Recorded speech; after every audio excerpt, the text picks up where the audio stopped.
Chapter 5. The Two That Carried On. From the early African viewpoint, there was nothing earth-shaking or extraordinary about the establishment of still another cult, the cult of Christian churches.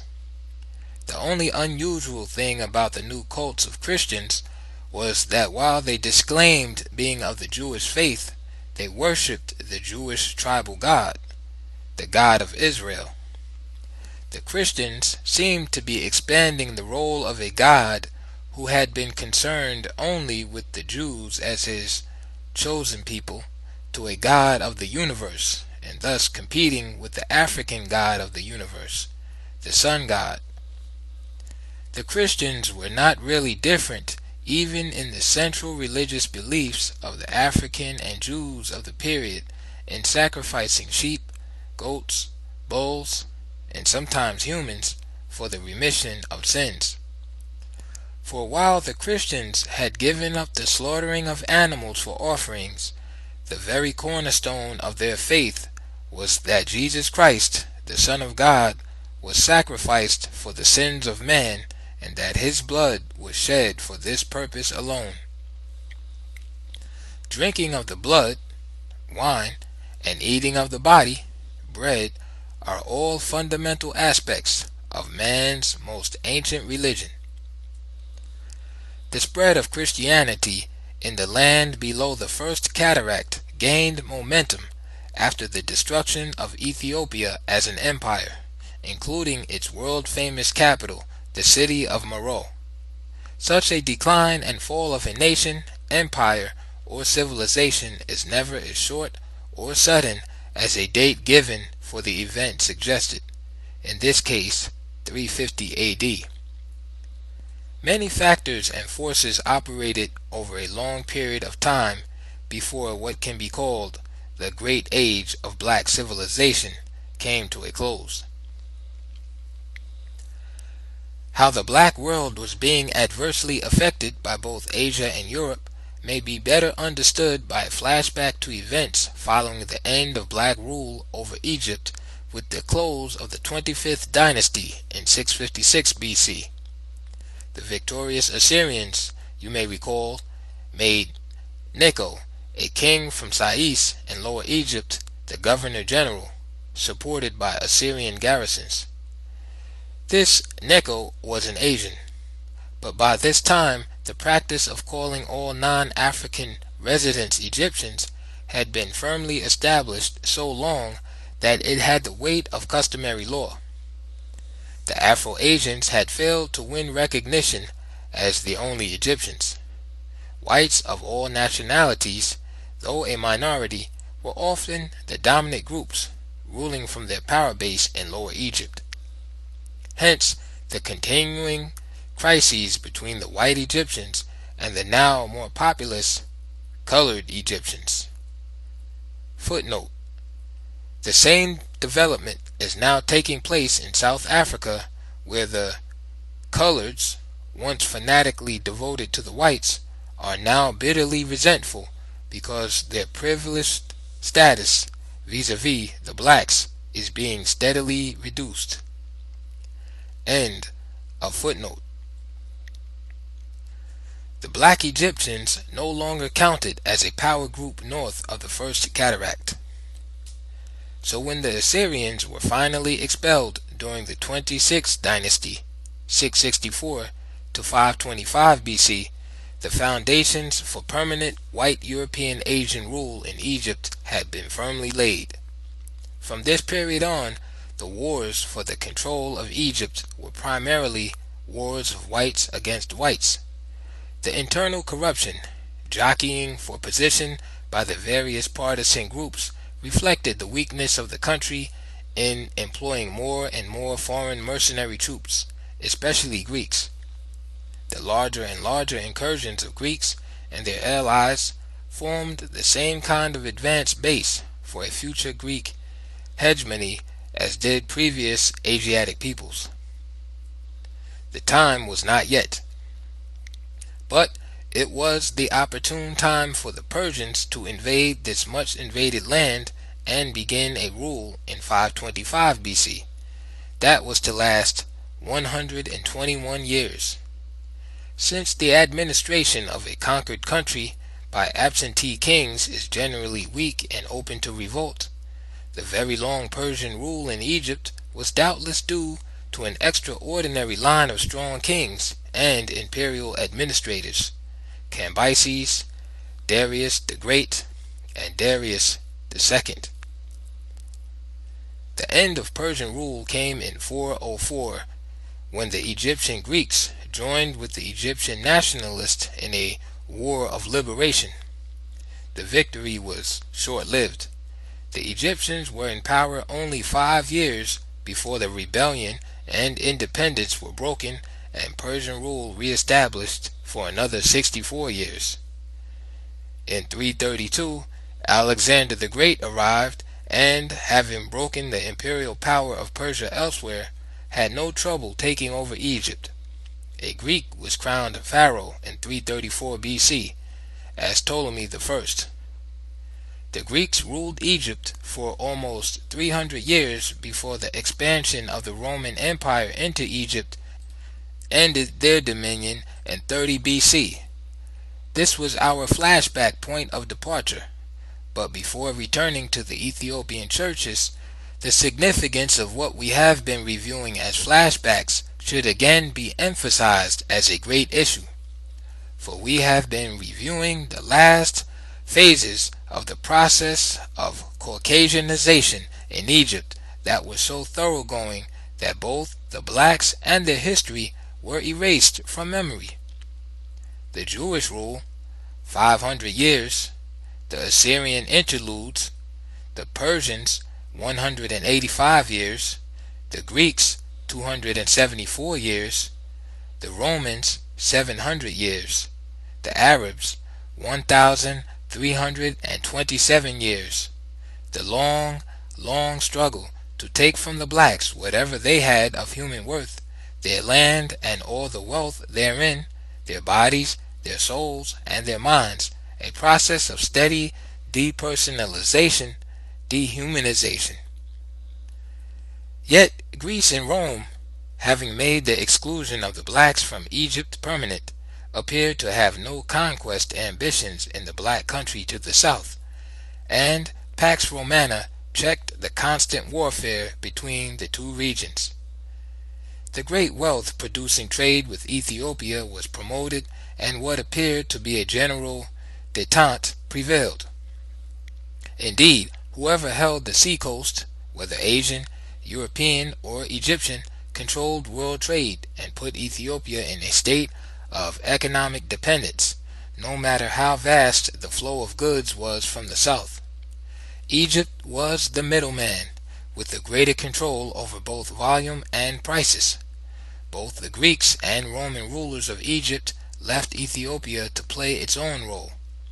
And we have seen what the role was during 1,000 years of unbroken progress directed from Meroe.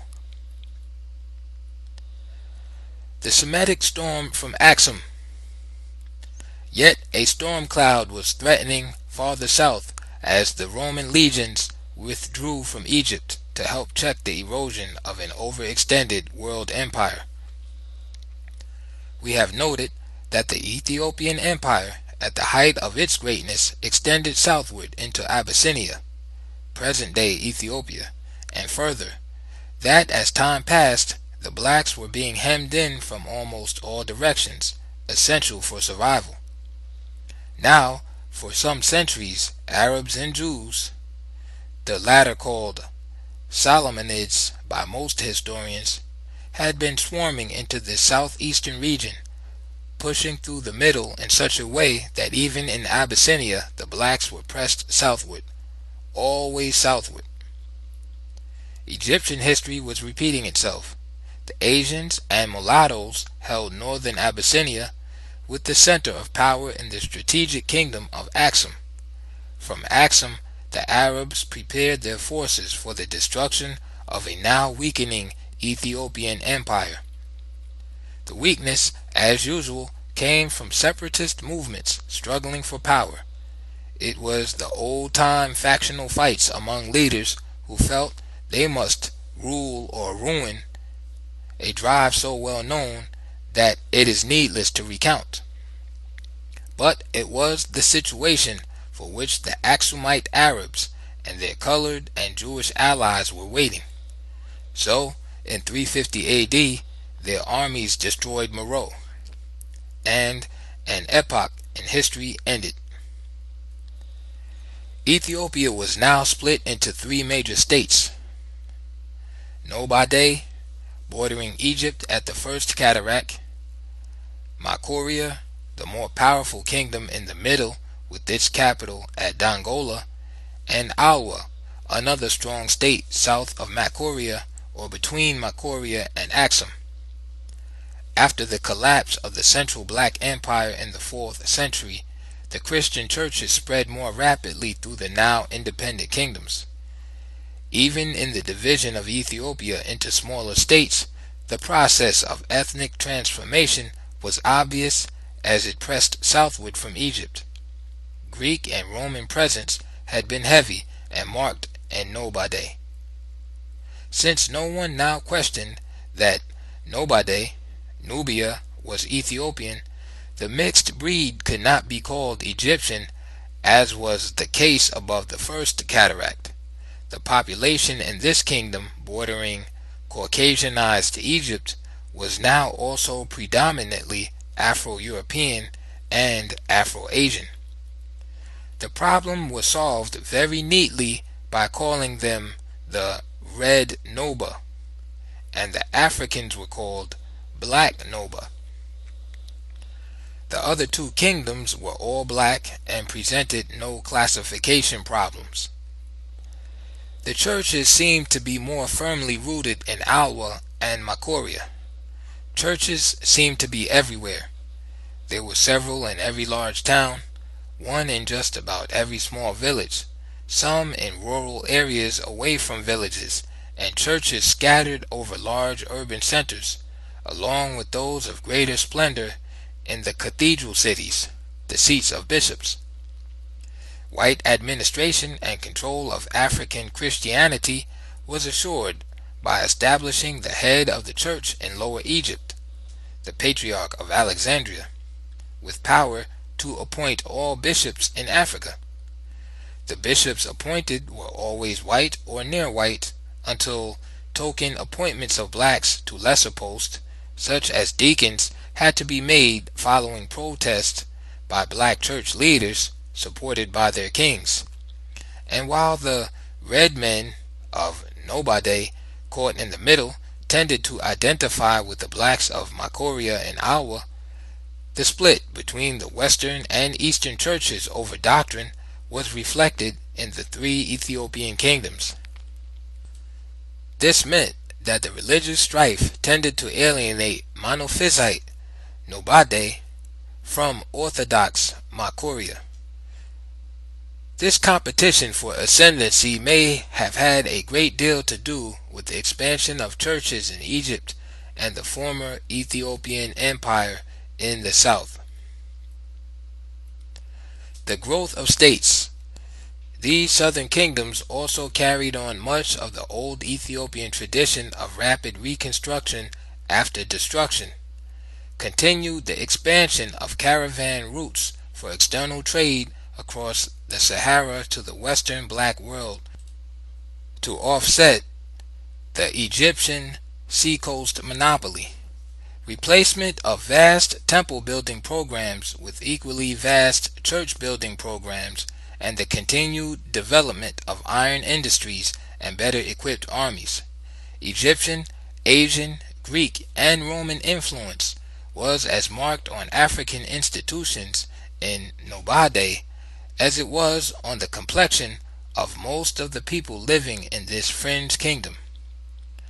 Nobodies, then, is a classic example of external influence on African institutions, just as Egypt had become. It is an influence that could be praised to high heaven, as the eclectic process of civilization itself, had not the Caucasians resorted to thefts and lies in their vain and ignoble attempts to preempt the whole field of human progress as being theirs and theirs alone.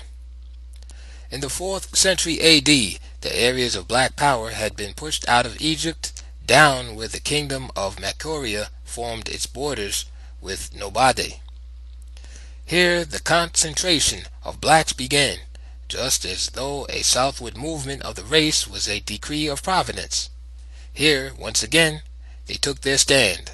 Here again, even in the lands which were officially Christian, black battle lines had to be formed again for defense. The Aksumite, colored Solomonids, and Arabs had retired after the destruction of the Black Empire. The more immediate danger was still Egypt. This was true also from the viewpoint of Christendom, for white Egyptian control over the churches reflected the same policies that were to follow through the centuries into our own times. No church sponsored theological schools for the training of African clergy.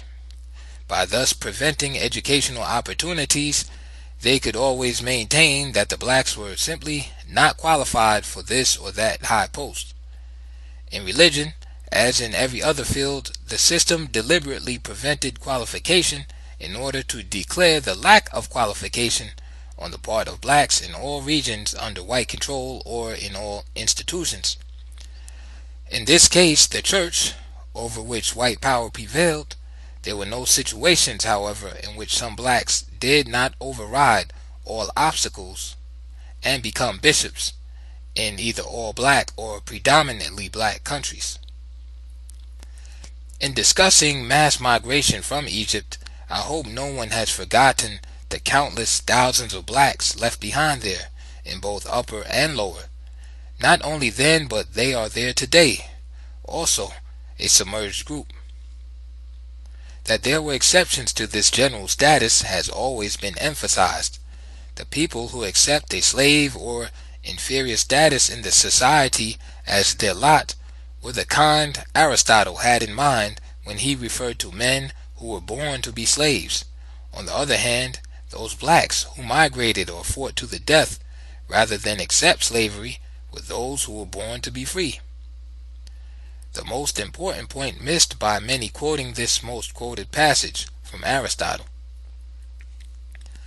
It was these born to be free blacks who, as we have seen, not only beat back the enslaving invaders over and over again, but just as many times either conquered their would-be enslavers or drove them back into Asia.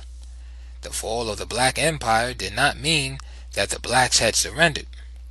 The fragmented kingdoms were still to carry the fight to the enemy, and they were still to fight their way again, all the way across Egypt as far as where the ancient city of Memphis once stood.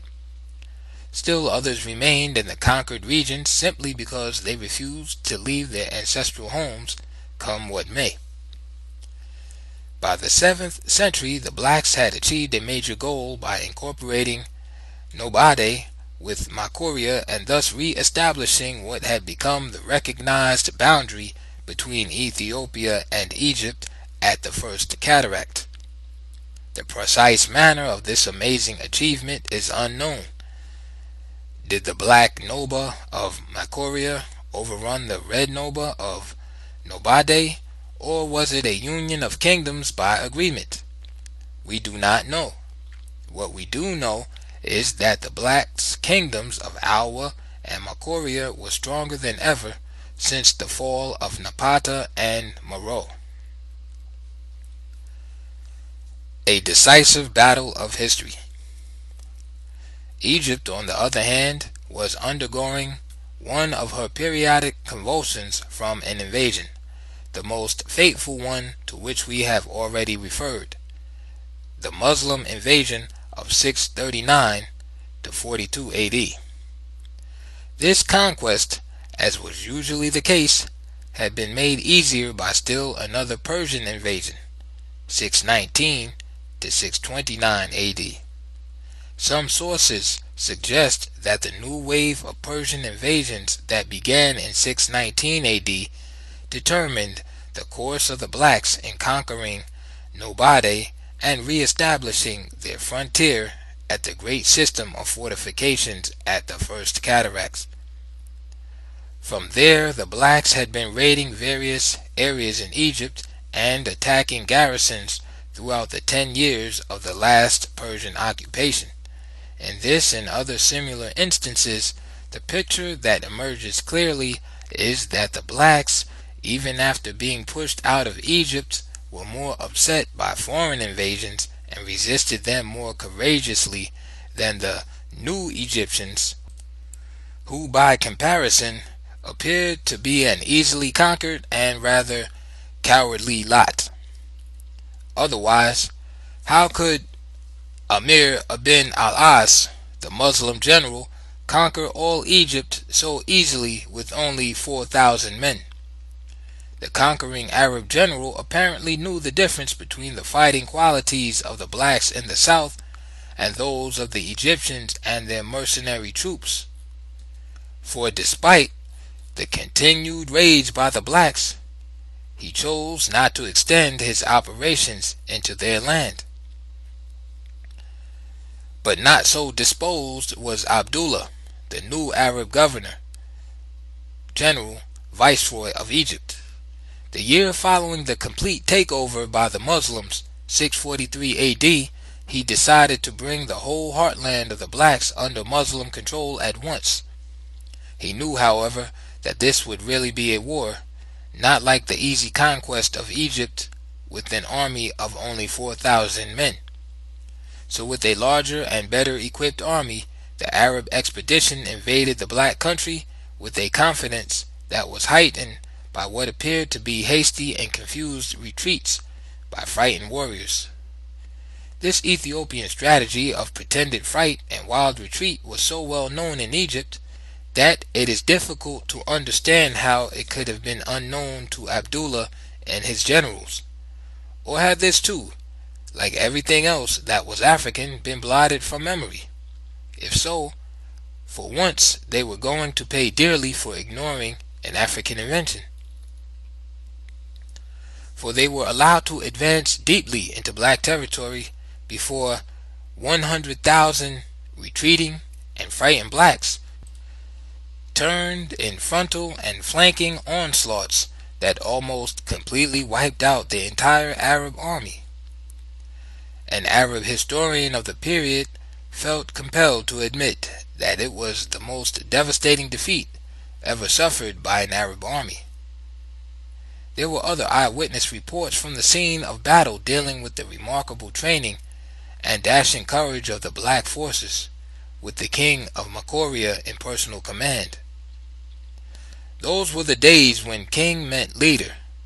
The leader led from the front and not from some hill miles away from the fighting. This immediate presence of their leader in the midst of danger with them may have had much to do with the courage and expertise of the African soldiers, the units that amazed the ancient world. That memorable day between the First and Second Cataracts were the bow and arrow corps. These were so skillfully trained that they could aim their arrows at the eyes of the enemy and shoot with unbelievable accuracy. For reasons which by now must be obvious, this battle not only does not appear as one of the decisive battles of history in any of your history books, but it is not even mentioned. Yet it was in fact one of the decisive battles of the world. The defeat of the hitherto undefeated Arab forces was so disastrous that it took them 8 years to recover, reorganize, and regain the necessary courage to attack the blacks again, and thereby avenge that awful defeat and almost annihilation on the plains of Makoria in 643. This African victory furthermore delayed the Arab conquest in the Black South and spurred the development of subsequent events in both of the southern kingdoms. In 651, the Arab viceroy of Egypt decided that he had the unbeatable armed might and was ready to avenge the disaster of 8 years before and bring the blacks to their knees in the process. The Arab generals proceeded boldly but cautiously in order to avoid the traps and surprise tactics of the black generals, considerations which arrogance probably caused them to ignore before. Yet the same African strategy was used. They were allowed to invade the nobodian state in depth with only, quote, token opposition. Hell broke loose only when they crossed the former Makorian border before the union of the two kingdoms and headed for the capital city of Dongola. However, the Arabs captured it and destroyed all of the principal public buildings, including the great cathedral. They had brought along huge catapults for the express purpose of raising all brick and stone edifices that were the pride and glory of black civilization. With the fall of their capital city, the seat of government, the blacks were expected to surrender. But King Kalidosos, the African leader, and his generals had no thought about surrendering or any doubt that they could defeat the Arabs again. The spirit of their decisive victory over the Arabs in 643 still fired the black armies. So the king withdrew from his burning capital only to regroup and plan strategies for a no-surrender war. As the fighting continued with increased fury on both sides, it became clear to the Arab generals that victory over the blacks could never be won on the field of battle. Again, their previous defeat by the blacks was still playing a determining role in Arab-African relations. So an armistice was declared, and a treaty of peace was signed by the now undefeated equals, Abdullah for Muslim Egypt and Kalidosos for the Christian kingdoms of Ethiopia, Makoria, and Alwa. The Arabs had in fact lost the war, for with carefully trained and overwhelming forces filled with vengeance for the previous disaster, they were still unable to defeat the blacks and bring their country under Muslim control. The historic significance is twofold. One, the psychological effects of being defeated by the blacks twice on broad national fronts caused the Arabs to adopt a peaceful relationship with these countries that lasted 600 years. Two, the treaty included provisions that were the basis for the expansion of slavery and the, quote, peaceful conquest of the Sudan. Goals which could not be achieved directly on the battlefield were to be achieved indirectly by Arab traders and Muslim missionary brotherhoods. In a previous discussion, I wondered out loud whether the black race is lacking in one quality that seems to distinguish Caucasians and explain the reasons for their long domination of the earth: their deep concern about their posterity, the future role and welfare of their white offsprings to the farthest unborn generation. Their plans and policies for today's world are often based on expected outcomes centuries hence. The blacks as a race, on the other hand, have been so split up and preoccupied with current problems that they seem to have lost this deep concern about the future of their descendants. This matter calls for serious reflection, particularly on the part of blacks in their relations with long-range planning whites. For from the earliest times and in almost every period of history, we find the whites carefully developing plans for future results none expect to see realized in their lifetime. And so it was here in the Sudan in 652 AD when the peace treaty between Arabs and blacks was signed. First of all, the Arabs had to make their failure appear to the world as a victory of some sort. So the conquerors' Bacht was an important provision in the treaty, an annual tribute to be paid to them. The terms called for the delivery of 360 slaves near the frontier annually, and 40 extra slaves as a gift to the Ethiopian viceroy. Footnote: a slave was a captured prisoner of war, and in early history the term was no more degrading than that of prisoner of war today. End of footnote. In order to induce the Ethiopians to accept what at first appeared to be a tribute, in fact, the Arab leaders presented it as a treaty of trade and commerce, agreeing to pay in exchange wheat, barley, and wine at a value in excess of the gifts by the Africans. More important than this, however, was the provision for building a great mosque in the restored Dongola and allowing Arab traders in only as traders, not settlers. Since it was a treaty between equals, the provisions of the treaty were reciprocal. Black traders could operate in Egypt and have a church on the same terms, even if the Africans had not known that the Arabs in Egypt were busily converting churches and temples into Muslim mosques. There would still be no occasion for building a church for their traders in Egypt.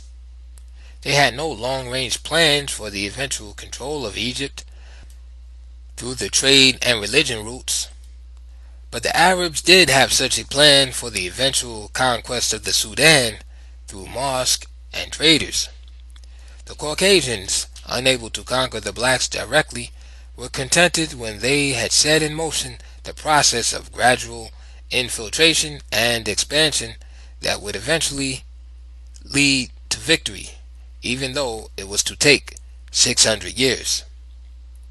And I am saying that the blacks seem not only to have lost the grand vision of the future, but also what should have been the unforgettable lessons of their past.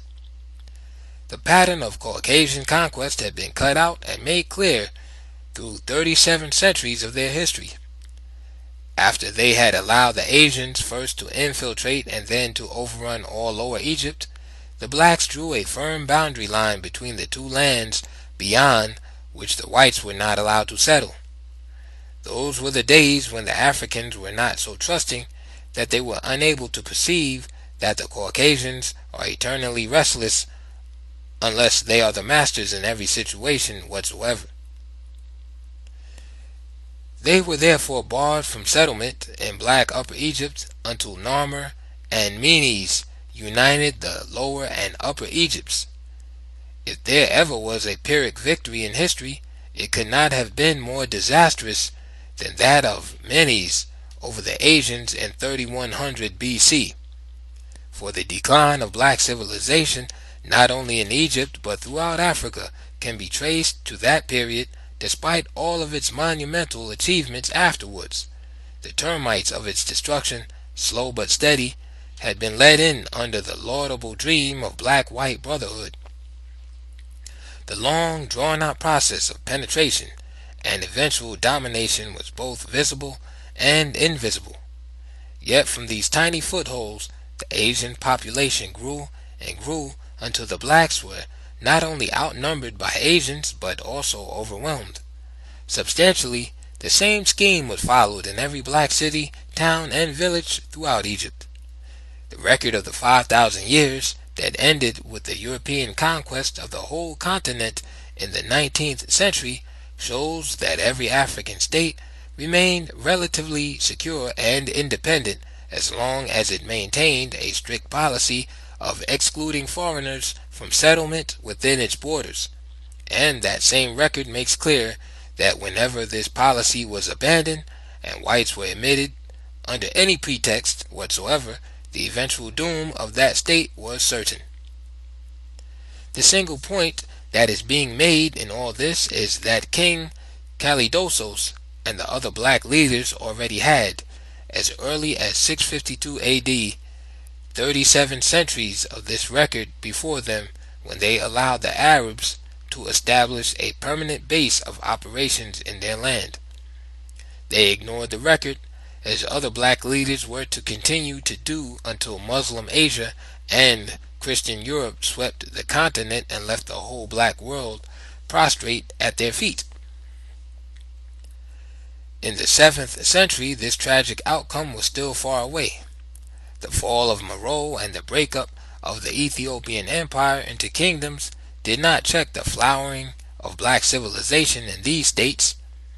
Indeed, Makoria and Awa seemed determined not only to maintain the ancient tradition of progress, but to overcome the imperial breakdown by pushing forward more aggressively than ever on all fronts.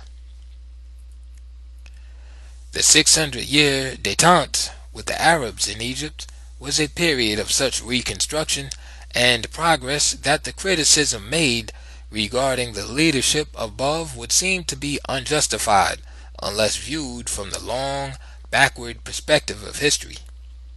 Even church and cathedral building expanded from this center of black culture over the western regions of Chad and adjoining states. The limited excavations have revealed this much.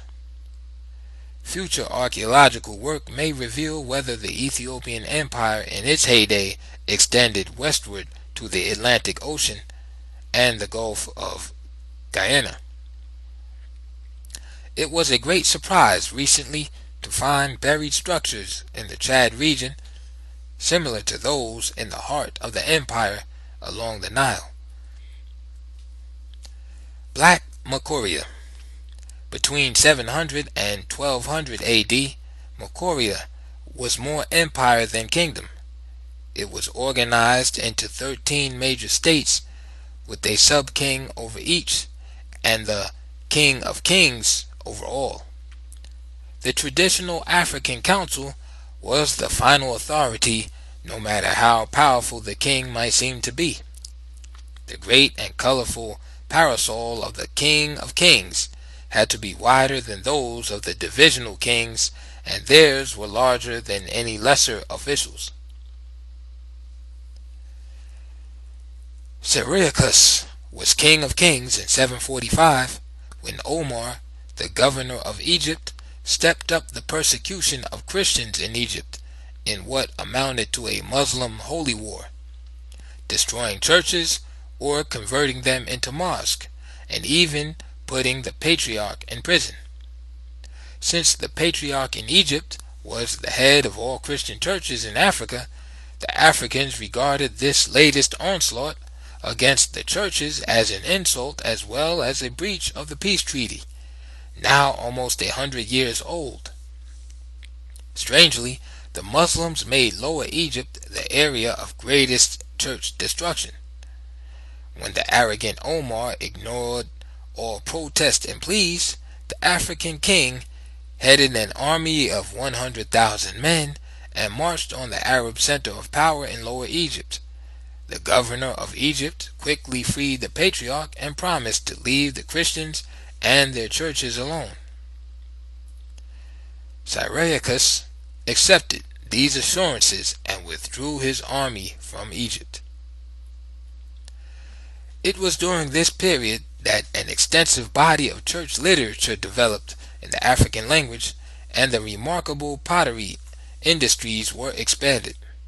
Painting, like writing, was stimulated by the church, just as had been the case in temple art. Mining was a principal source of wealth, but agriculture was the basic national activity, and there is evidence of the people's battles with the encroaching deserts. They followed the system of the Mother Empire and overcame certain arid areas by developing the system of terrace farming that was irrigated by water wheels constructed for high places. They were successful enough to produce a surplus of agricultural commodities for export trade. Cotton had been produced from ancient times, and cloth making and other weaving arts were among the oldest crafts. That glass was made is certain, but the extent of this enterprise is not indicated by the archaeological findings.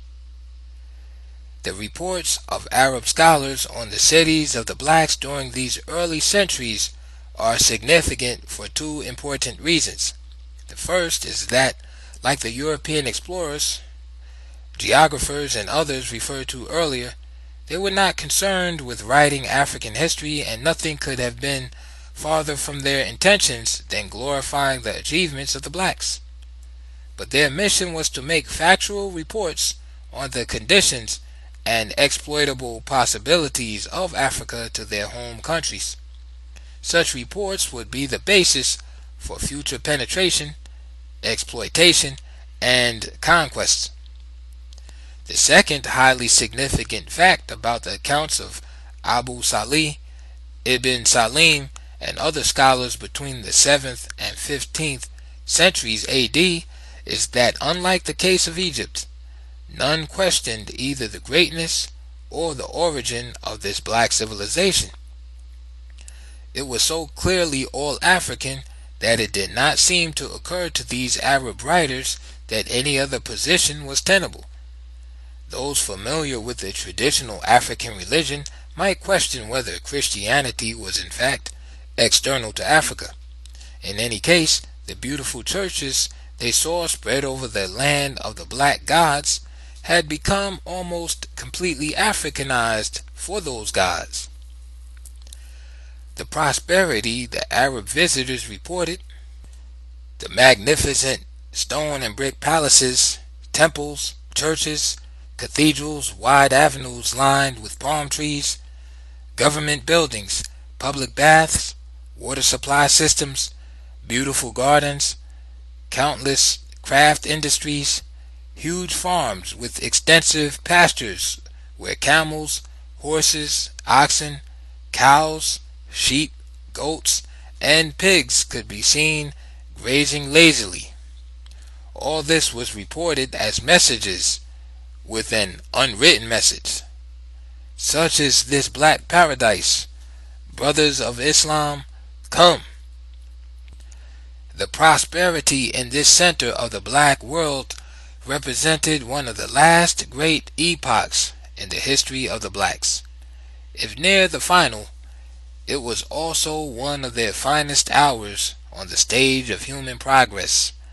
Here the measure of a people's genius could be taken without speculation. Here the message of who blacks are was wrought in stone and iron for the succeeding generations of blacks who were to lose their very identity in the blood and tears of unbroken oppression. The Arab scholars were properly amazed at a way of life so superior to that in their own homeland. It was something to be amazed about, for there were not only public baths, but public latrines, drainage, and central water systems. But the most remarkable evidence of prosperity and progress was reflected in the advanced standard of living among the masses. The massive brick-making industry had led to homes of brick and stone in cities, towns, and villages, brick houses, and larger houses for the great common people. In the 8th century, this was something for the visiting Arab scholars to write home about. It would be something to write about anywhere in this last part of the 20th century. The Arab hordes. However, they really did not need to report all this. So well was it already generally known. The treaty barring Arab settlement in the all-black countries had been ignored almost from the beginning, and certainly treated as non-existing after the death of Kalidosos. The Arabs came in steady streams year after year, but in an inch-by-inch system over widely scattered areas that appeared not to cause immediate concern. But they came in unchecked and alarming waves when the great schisms in Islam led to bloody wars in the Arab world. The character of the refugee movements out of Arabia and other Arab centers of power depended upon what sect had captured the caliphate. Let the record show, therefore, that all the Arabs that swarmed into Africa across the Red Sea and Indian Ocean were not bent on either conquest or domination. Countless thousands were fleeing there for refuge, fleeing for their very lives. Once settled there, however, they formed the ever-increasing population base for the Muslim leaders whose aim was to establish Islamic rule over the whole black world. They were to follow the Christian strategy of concentrating on the conversion of African kings and leaders in the belief that as the king goes, so goes the nation. A theory that did not work in Africa, except in a superficial way for expediency. However, the black kings were already dropping their African names for Christian names, the first step toward self-effacement. So as early as the 9th century, 831 AD, King Zechariah, alarmed at great incursions of Arabs into the Sudan, sent a delegation headed by his nephew, heir to the throne, to the Caliph at Baghdad, asking that the Treaty of 652 be respected and Arab migrations halted. This meant that a weak black king now held the destiny of the race in his hands. That he was so naive as to suppose that the Caliph could stop the Arab hordes even if he desired to do so was itself a sign of incompetence. The highest ranking of the 13 kings under the King of Kings was the Eparch of Faris, Lord of the Mountain. He was the commander of the frontier forces at the Egyptian border, and his special mission was to bar Arab migration and settlement in the land of the blacks. Only the limited number of traders were permitted to pass, and the time limit for their stay was fixed. The Eparch, therefore, had indeed been the most important official next to the King of Kings, for he was directly responsible for the security and independence of the nation.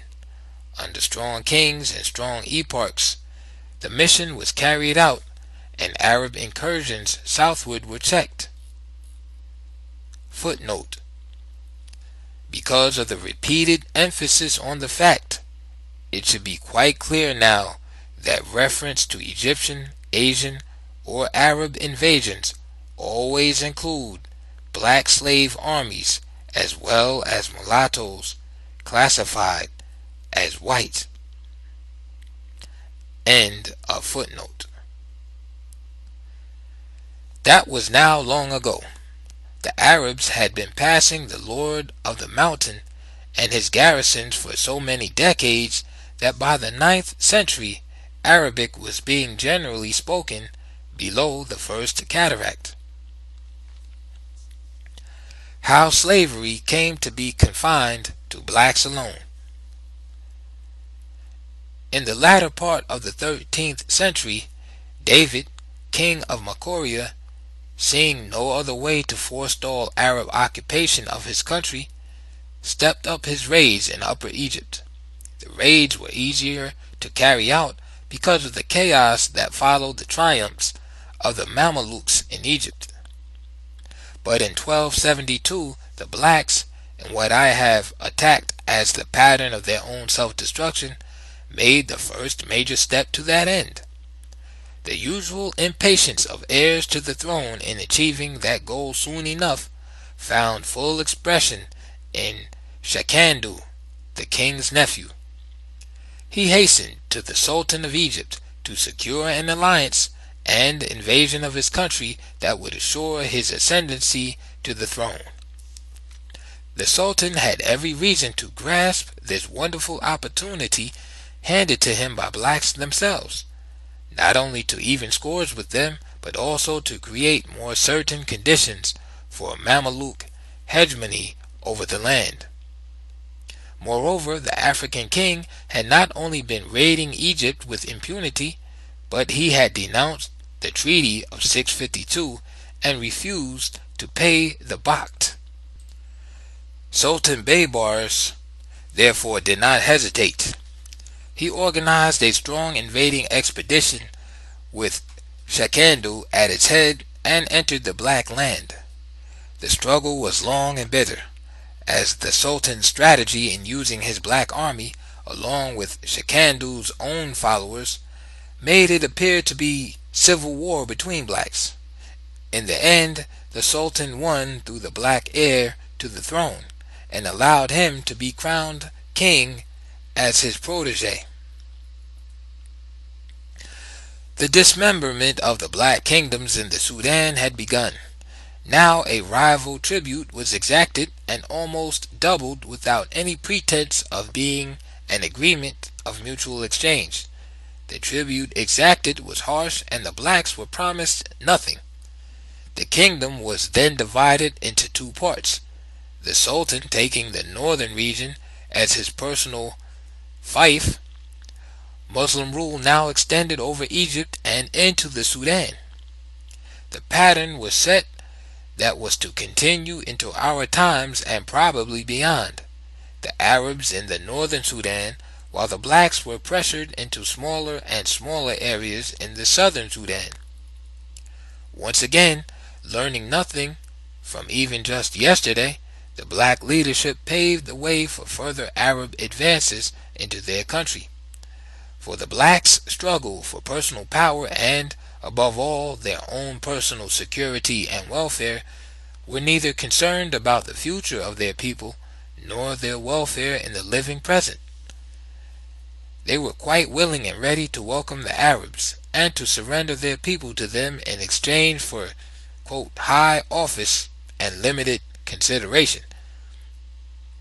The days of the black immortals seem to have passed forever.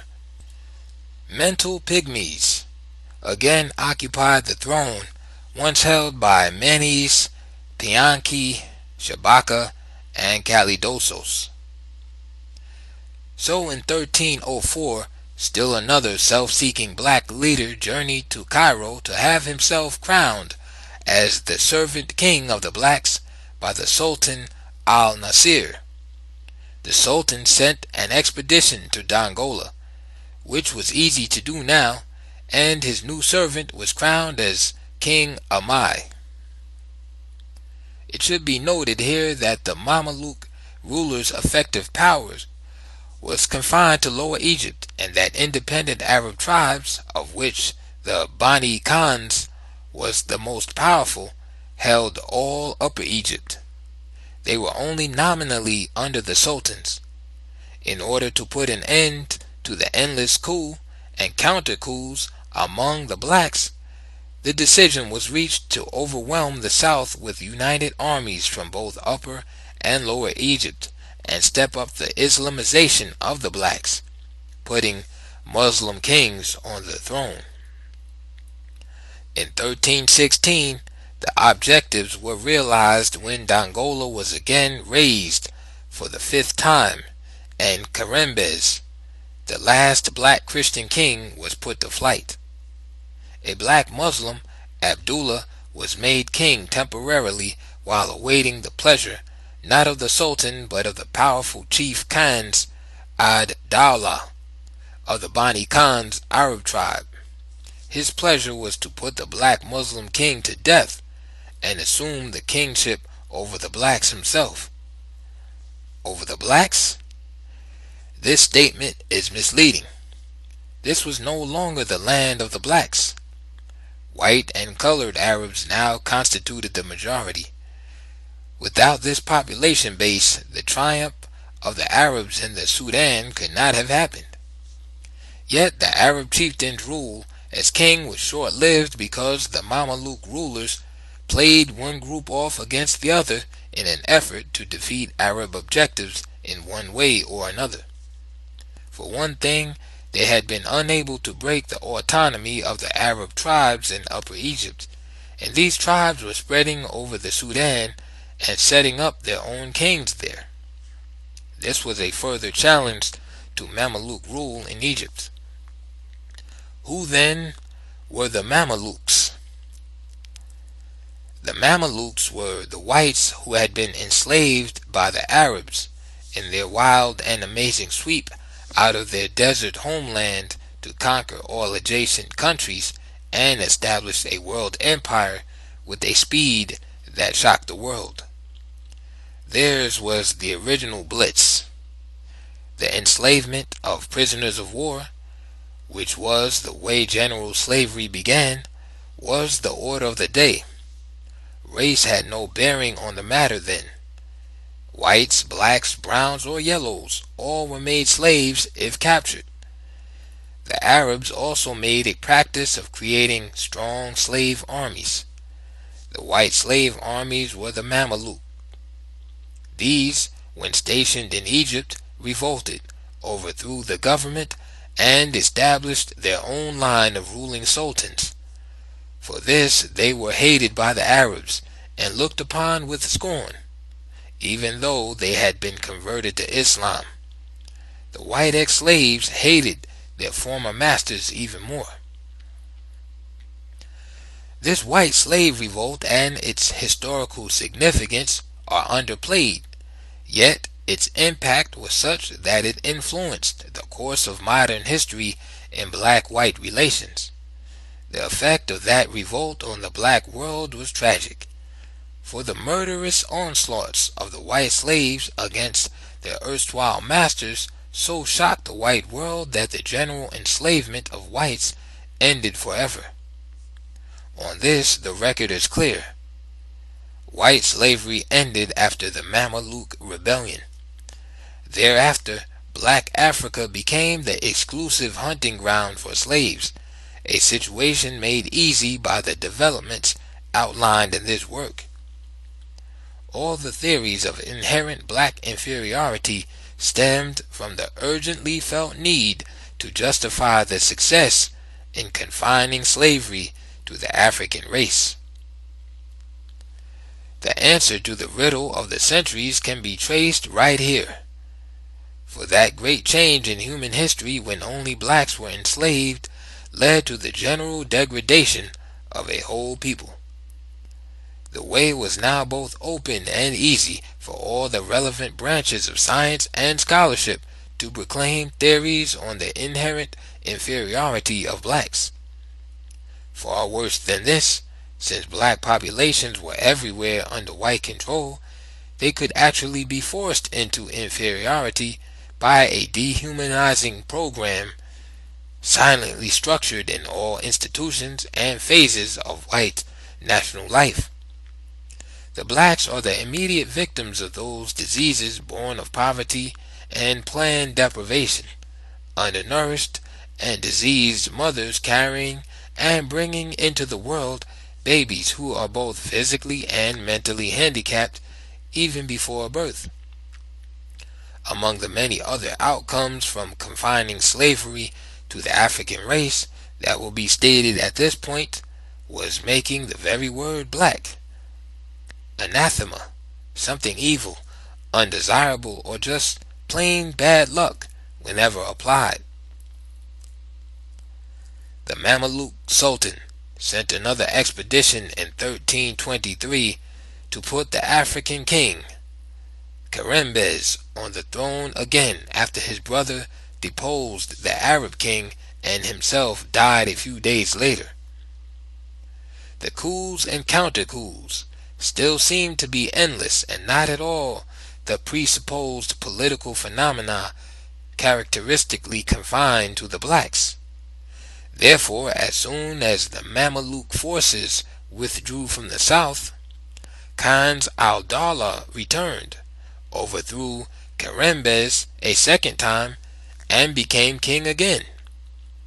Meanwhile, another strong Arab tribe, the Guhena, had been pouring into the Sudan in such great waves that they rapidly became the dominant Arab group below the Second Cataract. The kingdom known to history as Makoria was no more. It was the kingdom that, together with its more southern neighbor, battled to maintain and expand the glorious civilization of the motherland for another 1,000 years after the fall of the imperial city of Meroe. That was why it was close to the 15th century before a Ibn Khaldun or anyone else could report that the Guhana Arabs were the complete masters of the land of the blacks from the first cataract to the highlands of Abyssinia. The history of Black Egypt had been repeated in the Black South.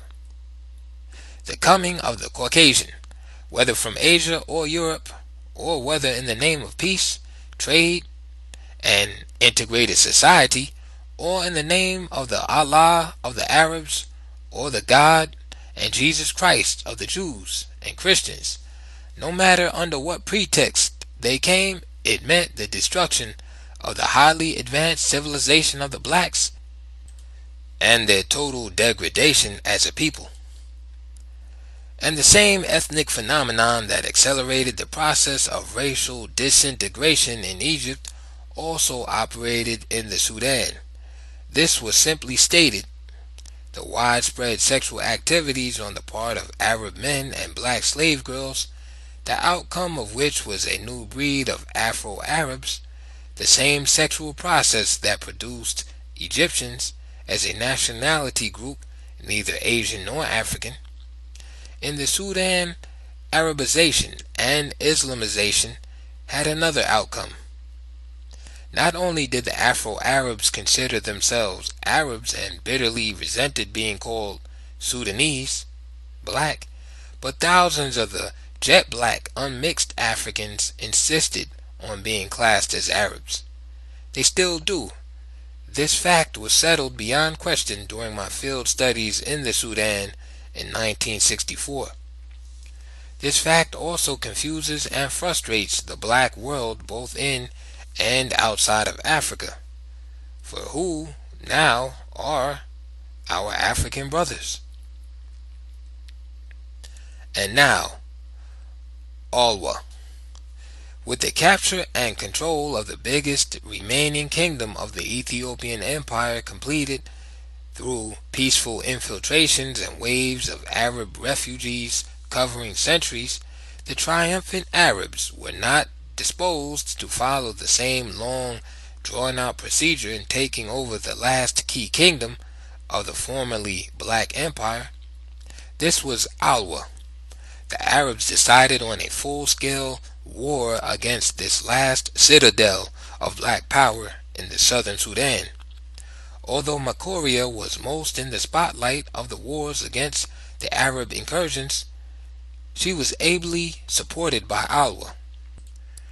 Makoria had to carry the brunt of the burden because it was right next door to the enemy, and it alone had the awesome responsibility of holding the floodgates above the first cataract, through which the Arab tides ebbed and flowed.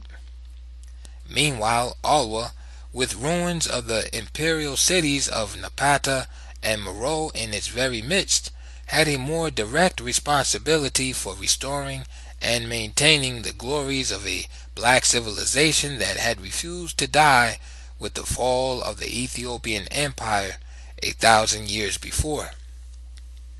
So Alwa had replaced Meroe with its beautiful capital city of Soba, and had developed its other towns and cities along such advanced lines that foreign writers never failed to comment on the architectural designs, the wide streets lined with palm trees, the spacious homes, and, in fact, all of the things they had observed in Makoria.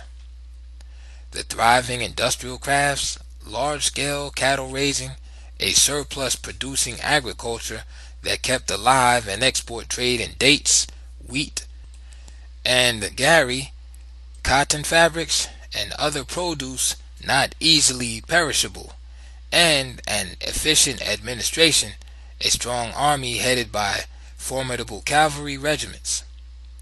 Alwa had made its defense system more secure by maintaining more walled towns and cities than Makoria. These walled places were rebuilt primarily as centers of refuge against the constant Arab slave raids. Now they were to serve as freedom's final bastions of defense against local enslavement. Alwa was ready for what everyone knew was its last war as a nation. For the Arabs had formed a great confederation of its feuding tribes. These, while perpetually at war among themselves, could always be counted on to unite quickly against non-Arab and non-Muslim peoples. Before the United Arab Armies entered Awa, the black leadership had ordered a general evacuation of the country by all women and children and the aged. The men, warriors, all remained to face the foe. It is not known whether the traditional black women's army corps existed in Awa. In any event, the Arabs did not find, and indeed did not expect, the conquest to be easy. They knew well the courage of the blacks in battle and their unwillingness to surrender even when defeated. So they had to take Awa city by city, town by town, village by village, hill by hill, and bush by bush. The blacks had built a high order of life that they were fighting and dying for. This they did nobly on the plains of Awa in 1504, while their people, some never to be seen again, joined other countless thousands in the great migrations toward East, West, Central, and Southern Africa. The Surprise Kingdom. During the same period these two black states were being destroyed, the history of the rebirth of destroyed African states was being repeated just beyond their borders by migrating Africans who had decided to make another stand in the very midst of death and danger. These blacks were called the Funge people. They gathered in strength and, with consummate daring, quickly formed a new nation the very year Alwa passed from the scene as a state. Under the leadership of the strong king, general, and statesman Amara Dunkas, they established their capital at Sennar on the Blue Nile, and at the very outset they assumed an aggressive stance that put the world on notice that black power in Africa had not yet been completely destroyed, and that another fighting state had emerged from the ashes of those that had just been destroyed. Indeed, the Funge state arose with a suddenness and proceeded with policies and programs so daring that it shocked both the Arabs and the now encroaching Ottoman Turks. The latter, after overthrowing Mameluke rule and taking over Egypt, quickly built and expanded defensive fortifications against possible Funge invasions. For these blacks had turned the tables of history by annexing and bringing under control the Arab tribal states in the lower Jazira region and the areas around the present Khartoum. The Funge king appointed an Arab as his governor over Arab provinces, emphasizing the Arab status of tributary vassals by giving the office of governor an African title. All this proved to be just too much for our Western historians. Characteristically, and even today, they refer to the Funge as a, quote, mysterious people, wonder from whence they came, and they debate, with the usual air of deep scholarship, whether or not these blacks of the Funge kingdom were really blacks. When it is suggested that they, quote, probably came from the East, it is a repeat of the overworked canard that plants the idea that all such people must have come from Asia. In his recent Modern History of the Sudan, P. M. Holt concludes that, quote, a rigorous investigation of the problem of Funge origins has yet to be made, end quote. Why is there a problem? And what is the problem, if there is one? Both questions are integral parts of the great issues in this work. They have been rather fully answered in different contexts. As to this particular case, therefore the, quote, problem of Funge origins is a problem for Caucasians only, with the possible exception of those Negro scholars whose skewed vision of reality is through eyes of blue.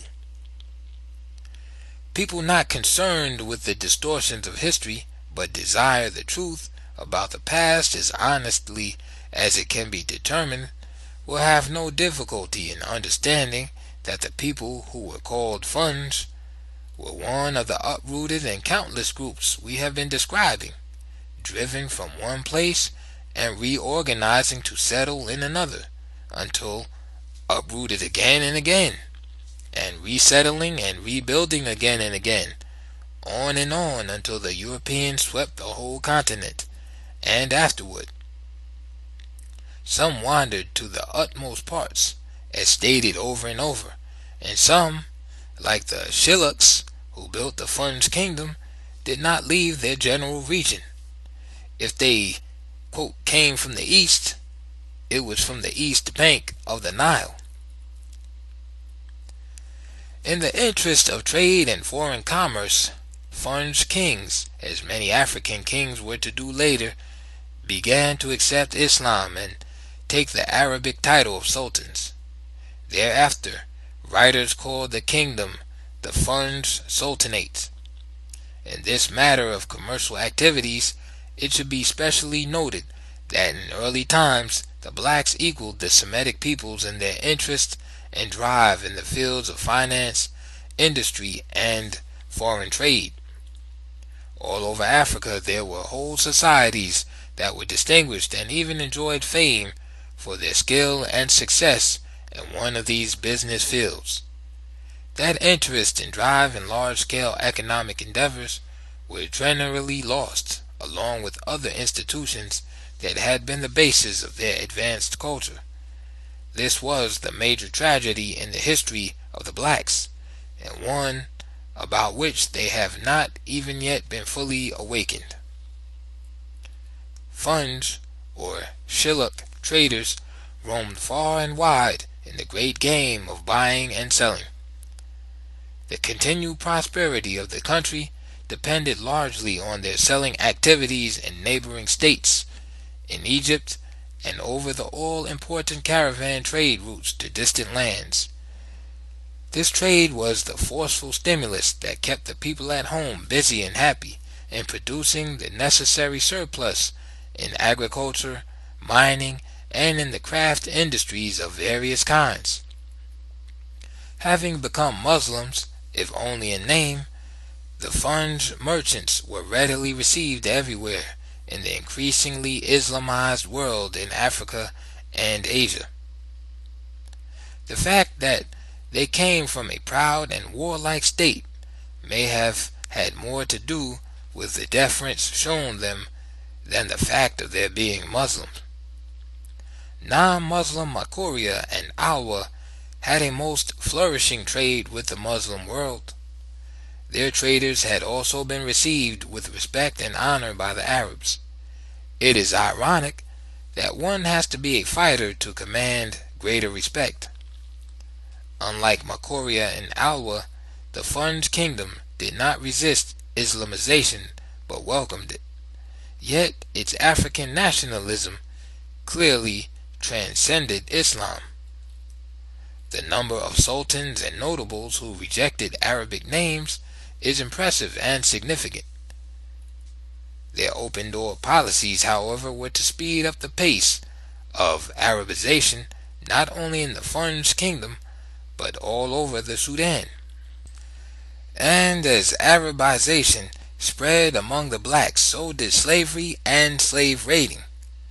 The Arabs' insatiable and perpetual demands for slaves had long since changed slavery from an institution that signaled a military victory by the number of captured prisoners to an institution that provoked warfare expressly for the enslavement of men, women, and children for sale and resale. Human beings had now openly become very profitable articles of trade, and the slave dealers had found shorter routes to quicker riches. The Fun's, like many other black states then and since, found added wealth in the slave trade, and a new reason for waging war on its neighbors for prisoners of war to further the trade. Footnote: one account states that the Funj kingdom joined the Arabs in the destruction of Alwa. This too is possible. End of footnote.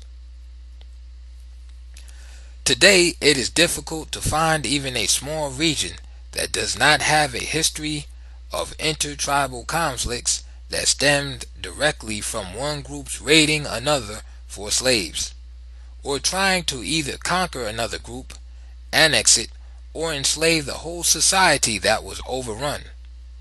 The Funj, then, is just another example of a role played by the blacks that not only guaranteed their own damnation, but also made their reunification for nationhood or anything else a most difficult undertaking.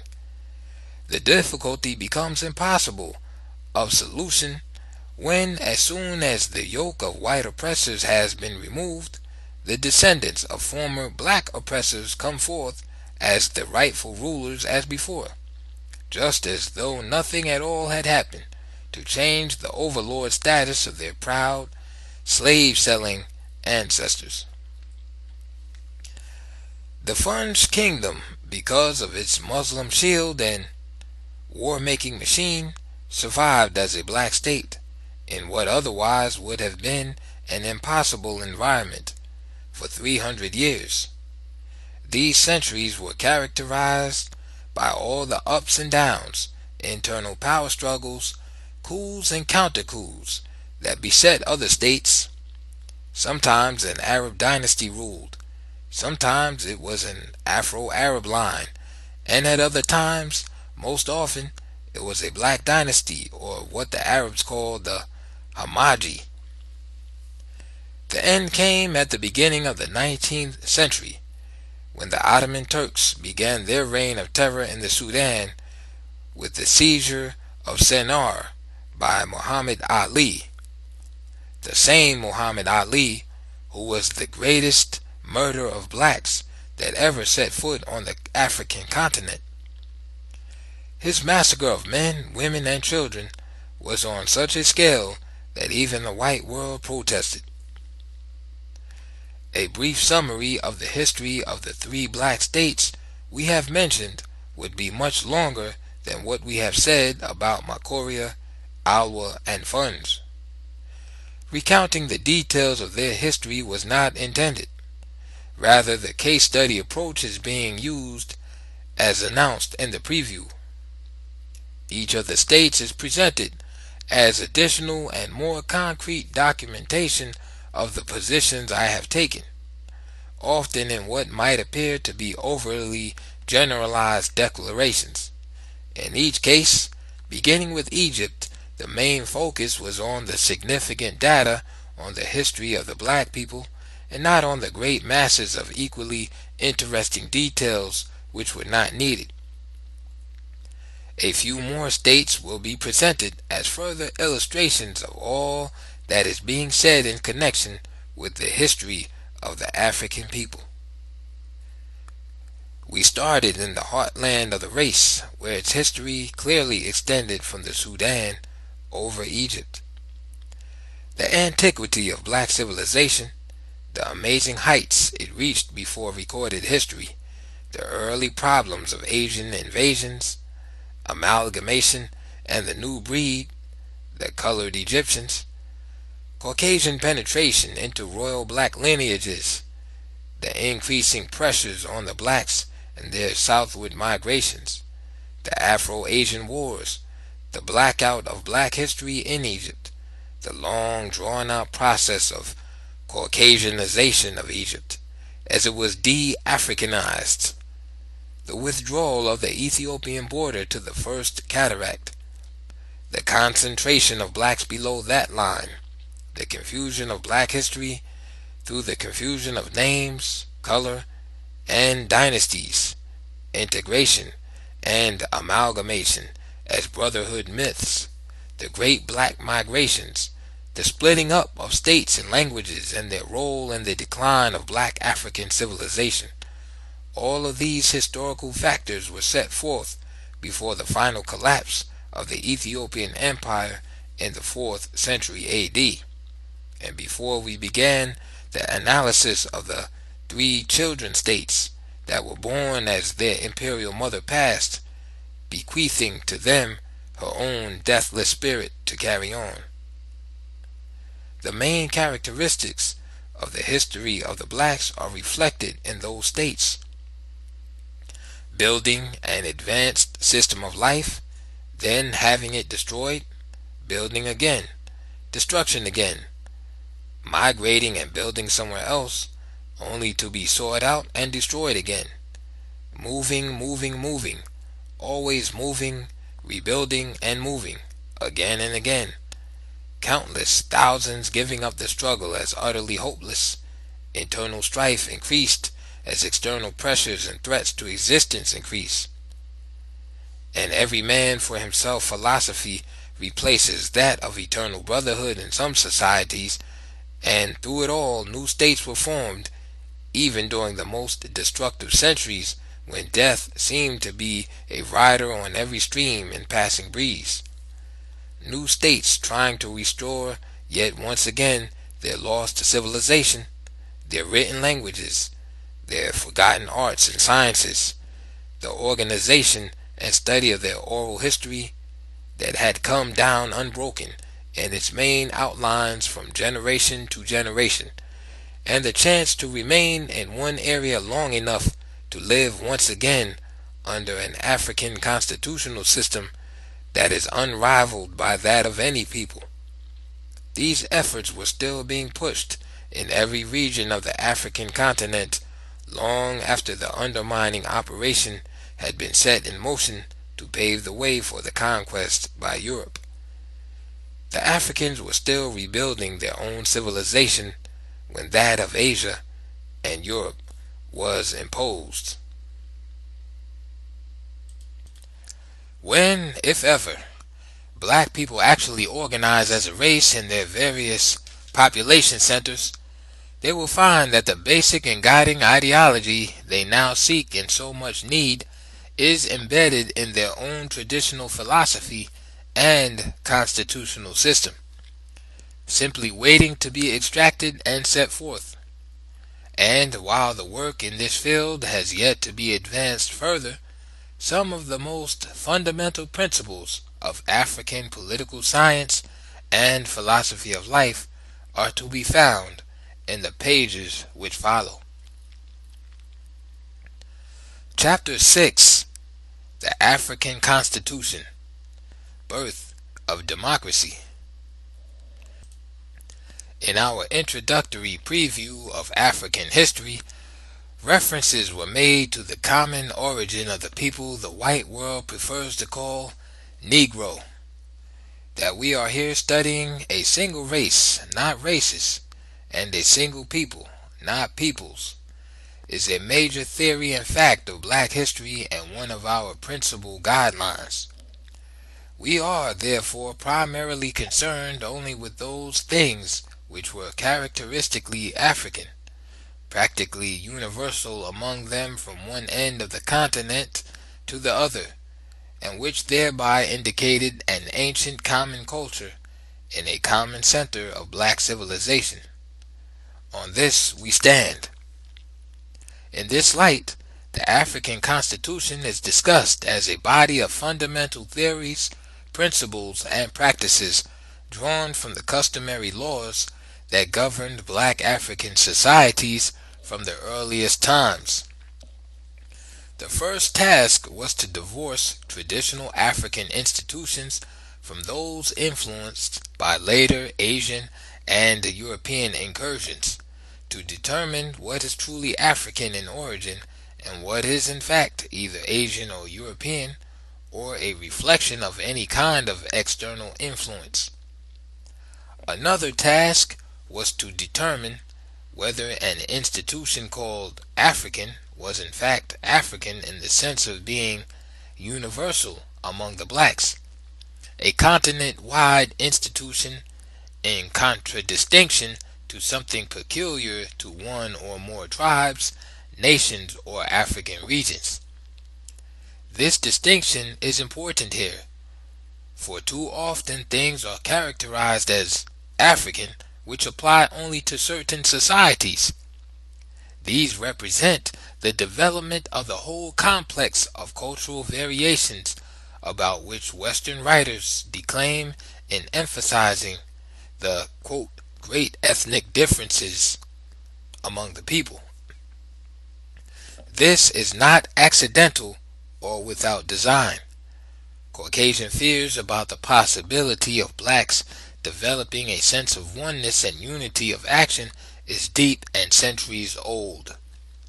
Many subtle schemes are used to maintain divisiveness, and with success. A student of comparative history can see without difficulty that various peoples scattered all over the world often developed similar institutions without ever having had any contacts whatsoever. This is equally true of the most isolated groups.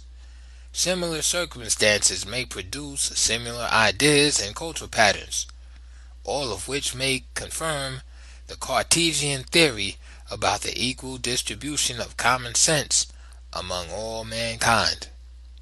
By simply doing what comes naturally, one society may evolve a life system not unlike another society 10,000 miles away across distant oceans. Therefore, neither the external influence theory nor that of the common origin of a widely segmented people should be hastily affirmed. We hold this to be true even in the study of one race in the generally same environment of one continent. The evidence must still be conclusive. Origin of African democracy. The foregoing observations suggest that the constitution of any people or nation, written or unwritten, derives from its customary rules of life, and that what we now call democracy was generally the earliest system among various peoples throughout the ancient world. What was a relatively new development was absolute monarchy. Among the blacks, democratic institutions evolved and functioned in a socio-economic and political system which Western writers call stateless societies or societies without chiefs.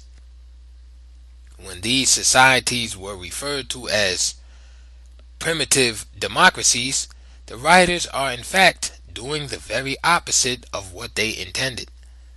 Because far from being just a descriptive term for backward peoples, primitive also means the first, the beginners. Moreover, many of these stateless societies were states, in fact, without necessarily conforming to a predetermined Western structural pattern of a state. Indeed, what is called a stateless society in Africa would hardly be classified as such in the West, for the Western definition of a state does not include the requirements of one man as its executive head, a state being any collection of people occupying a given territory and living under their own government independently of external control. These facts are set forth at the outset because both the constitutional system and its offspring, African democracy, originated in chiefless societies. And what is even more significant, democracy reached its highest development here where the people actually governed themselves without chiefs, where self-government was a way of life and law and order were taken for granted. The basic structural outline of these states remained the same throughout Africa. There were the usual variations and exceptions. The amazing thing was, and is, the uniformity. Amazing how the most basic elements of ancient black civilization could have been held on to, continent-wide, by all of these dispersed and isolated groups, in spite of the continuing impact of unimaginable forces of destruction. The lineage ties and responsibilities, and the age grade or age set system were the earliest institutions through which the African Constitution functioned, and out of which its democracy was born. It was a network of kinsmen and alleged kinsmen, all of whom descended from the same ancestor or related ancestors. All might live in the same community or state, but they were often scattered far and near in separate and independent societies. The ancestor from whom they claimed descent was always great, because of some outstanding deed or extraordinary achievements. These generally grew in magnitude as time and the generations passed, thus causing the true achievements to be overlaid by the false claims growing out of praise songs. Each generation of poets and storytellers gave the imagination full range in romantic glory. Myths were born in this manner, and the later concepts of both royalty and divinity gained support from the same source.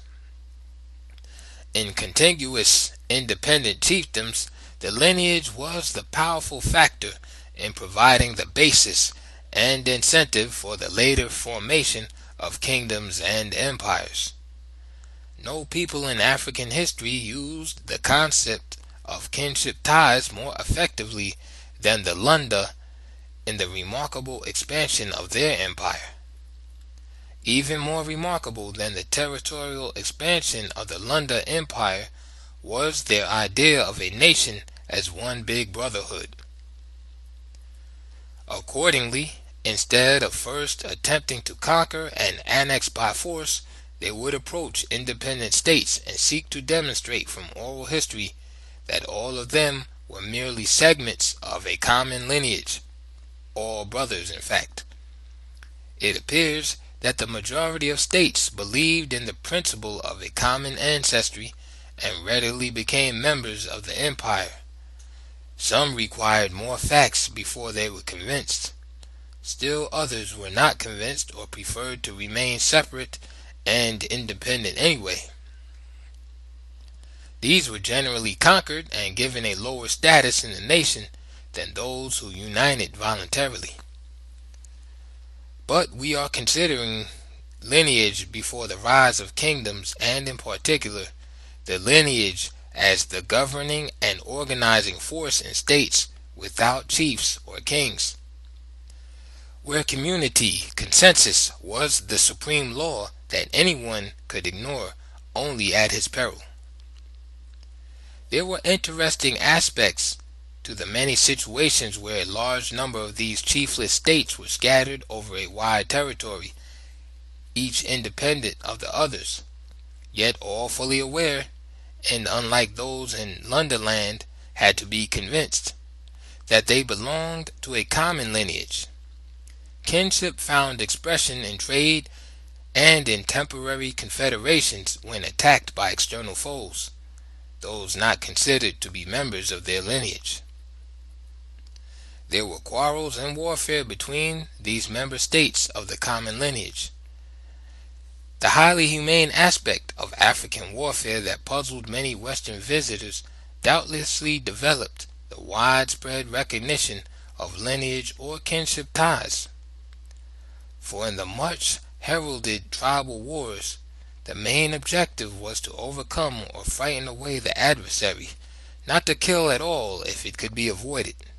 Hence the hideous mask and blood-curdling screams as they charged. Even when the enemy was defeated or completely surrounded, escape routes were provided, the victors pretending not to be aware of them.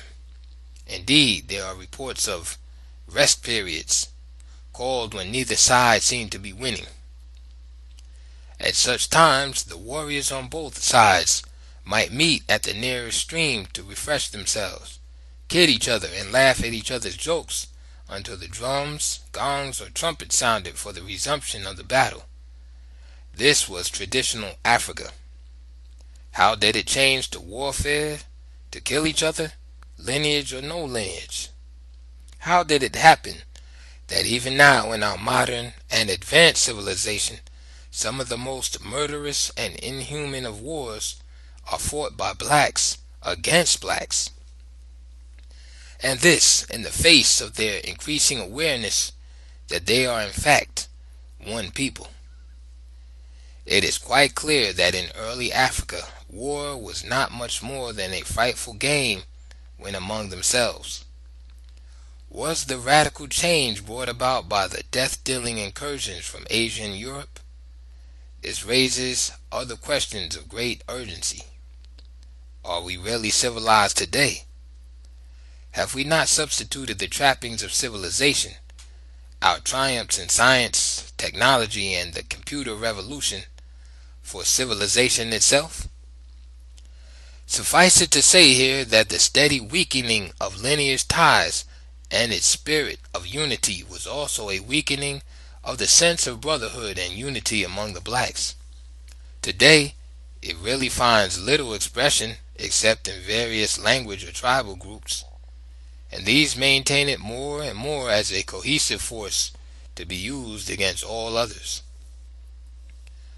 Lineage, then, was the most powerful and effective force for unity and stability in early Africa, and this was so true that a state could be self-governed without the need for any one individual as a ruler, chief, or king. Everyone was a lawyer because just about everyone knew the customary laws. The age grade or age set, also called class, was the specific organizational structure through which the society functioned.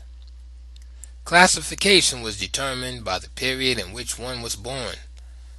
All persons born in the same year or within a general but well-defined period before or after a given year belonged in the same age grade. Each grade covered a block of years. Age grade 1 might include all children up to age 12, grade 2 from 13 to 18, grade 3 19 to 28, grade 4 29 to 40, and grade 5 40 and above. There was seniority within each grade according to age and intelligence. Intelligence and wisdom were supposed to match one's age. Stated another way, the African philosophy that accorded so much deference to elders was based upon the assumption that, all other things being equal, those who were living in the world and experiencing life before others were born should know more than these others. This qualification is important because it was later applied in the election of chiefs and kings. Being an heir to the throne was not enough. One had to meet other qualifications or be passed over. Therefore, being older or the oldest in one's group did not command the usual respect if one was lazy, a troublemaker, or a fool. Early education. The interlocking responsibilities of the various grades accounted for the smooth functioning of the chiefless states. Each grade had its own social, economic, and political role. The children's set covered the years of game and play. Around the ages of 6 and 7, however, general training and some little jobs began to be mingled with play. Primary education included storytelling, mental arithmetic, community songs and dances, learning the names of various birds and animals, the identification of poisonous snakes, local plants and trees, and how to run and climb swiftly when pursued by dangerous animals. Child training also included knowing and associating with members of one's age group as brothers and sisters, and to regard them as brothers and sisters until death and beyond. Little chores around the house became routine, such as gathering sticks of wood for fuel, bringing water, tending the cattle, feeding the chickens, or, if a girl, looking after baby or younger ones, imitating mother at cooking, and trying to learn how to sew and knit. The nearest thing to the boy's political role in childhood was when he carried his father's or uncle's stool to the village council meetings and listen to the interminable debates. The next grade above childhood was teenage through age 18. These periods, of course, varied in different societies. Now both training and responsibilities were stepped up. Playtime was either over or very much limited. Education and training became more complex and extensive. Upon their performance at this age level, the youth's entire future depended. He or she was marked for success or failure in this second age set that began at age 13. The boy was now required to learn his extended family history and that of his society, the geography of the region, names of neighboring states, and the nature of the relations with them, the handling of weapons, hunting as a skilled art, rapid calculation, clearing the bush for planting, the nature of soils and which kinds grow what best, military tactics, care and breeding of cattle, the division of labor between males and females, bartering tactics, rules of good manners at home and abroad, competitive sports, leadership examples for the childhood age group below, and responsibilities to the age group above. The apprenticeship system, in which one became a skilled craftsman, was one of the most important of the second level age set activities. This is another reason why this age grade was the most crucial of all. And its end, one went through the initiation rites for the exalted level of manhood. The girls' age grade periods differed from those of boys. Introduction to womanhood, roles for example, was earlier.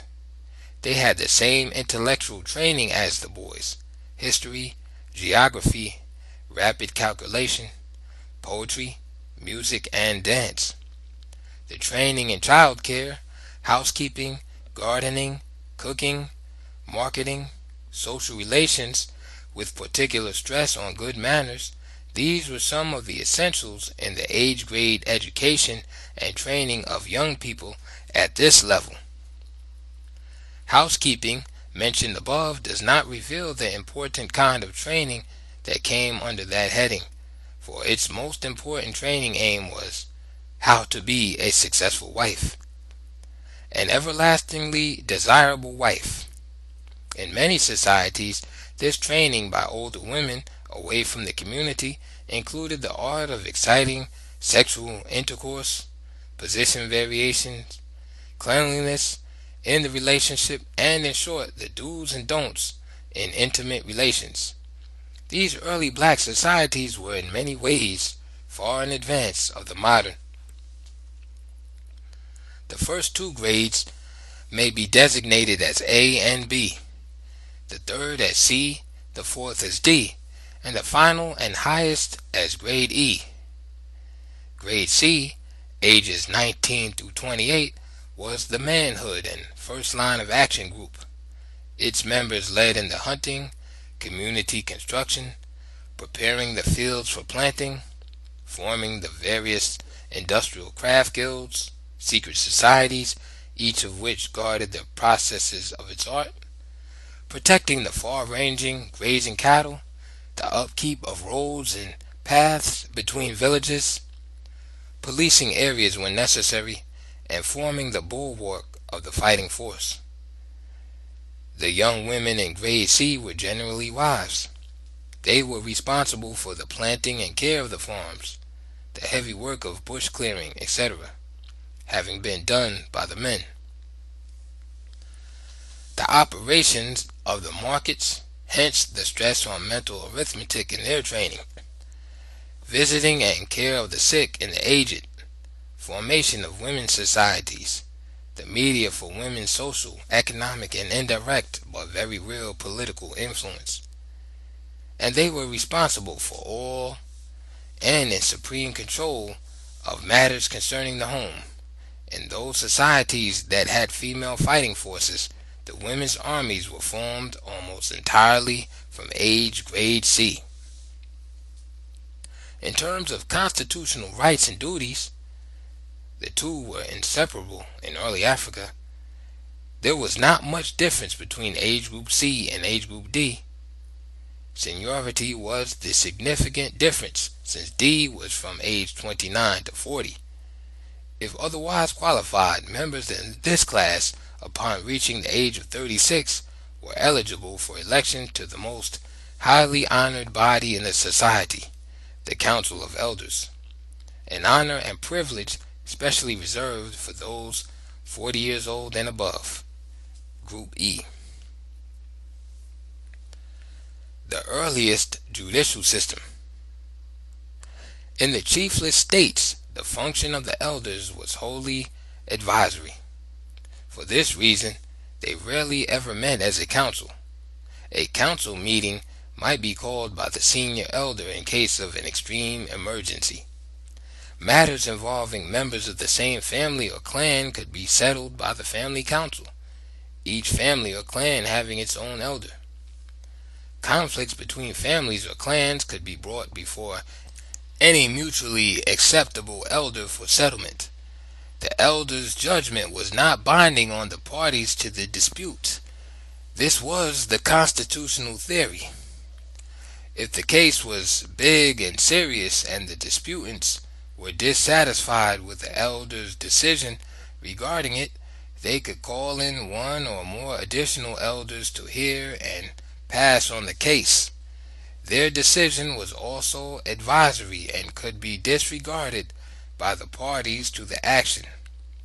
Yes, the elders' advisory judgments could be ignored under ancient African constitutional law. Yet, under practical operation of that same constitution, the disputants could ignore their elders' judgment only at their peril.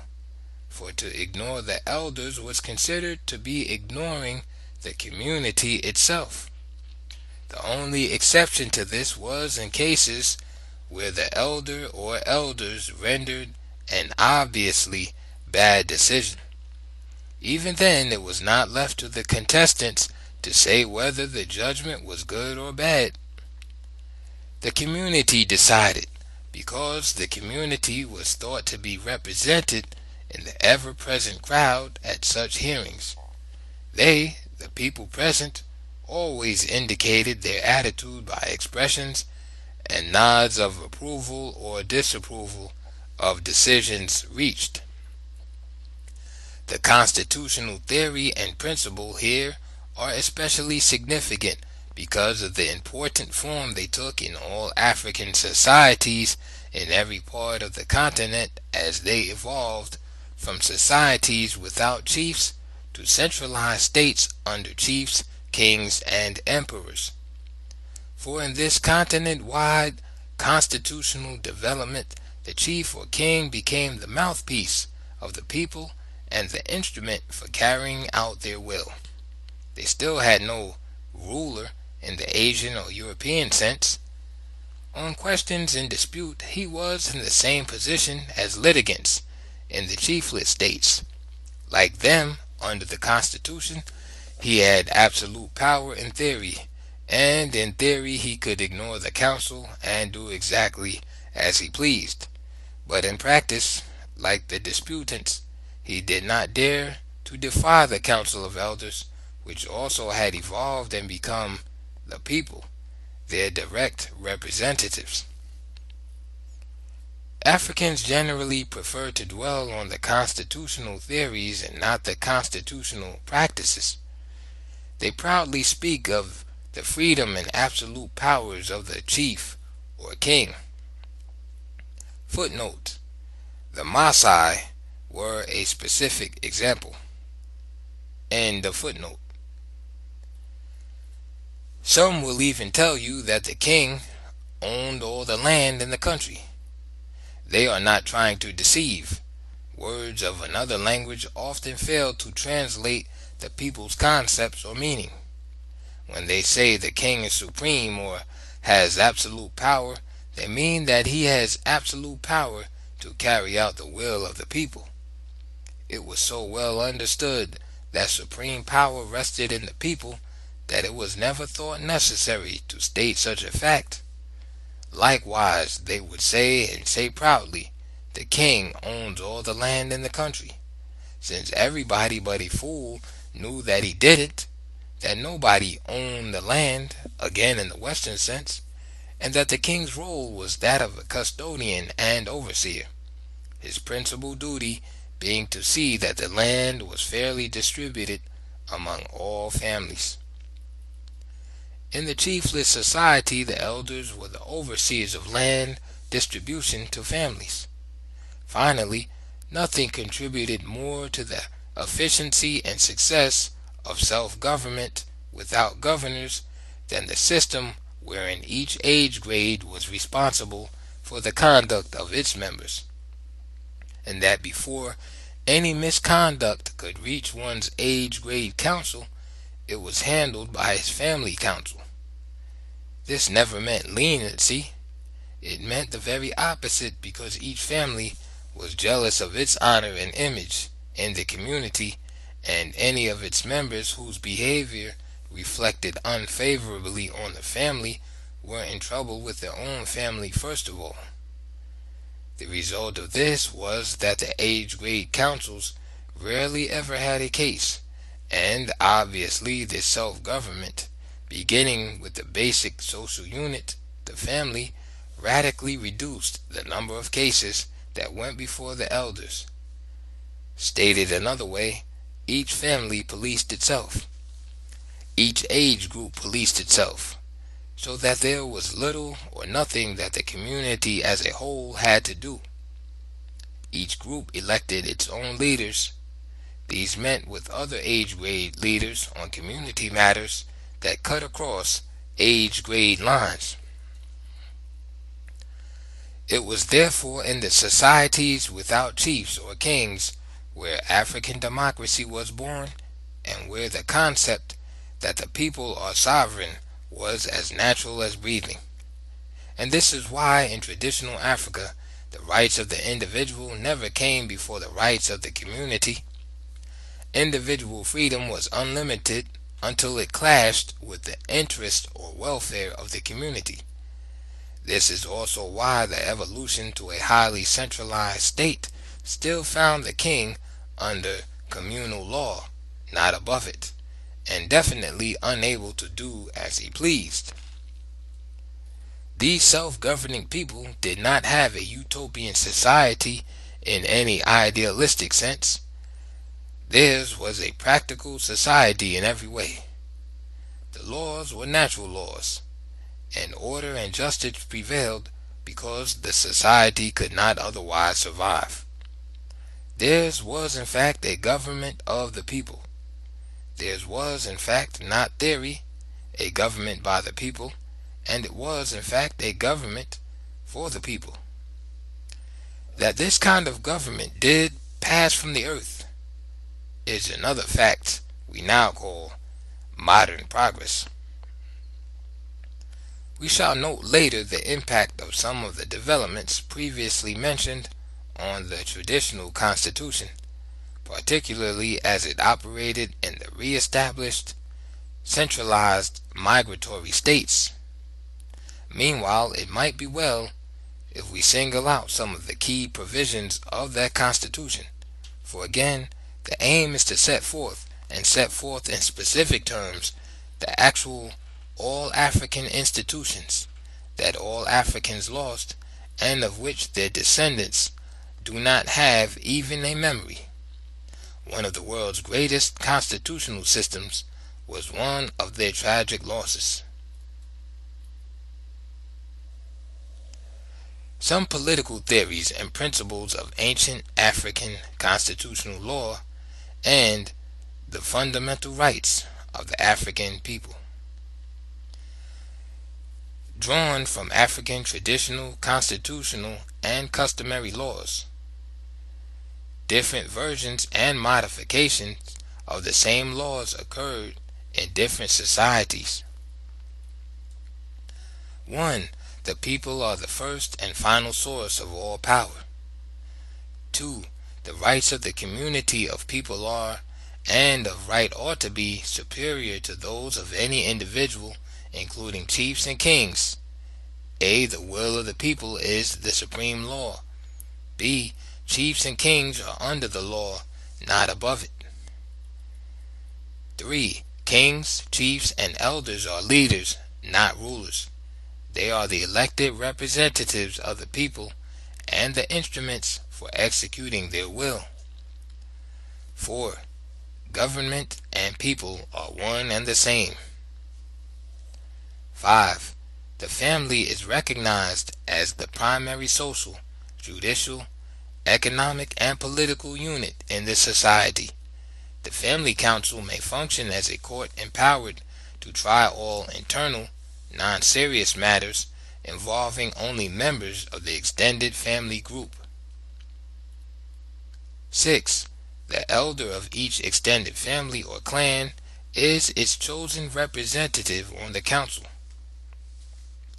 7.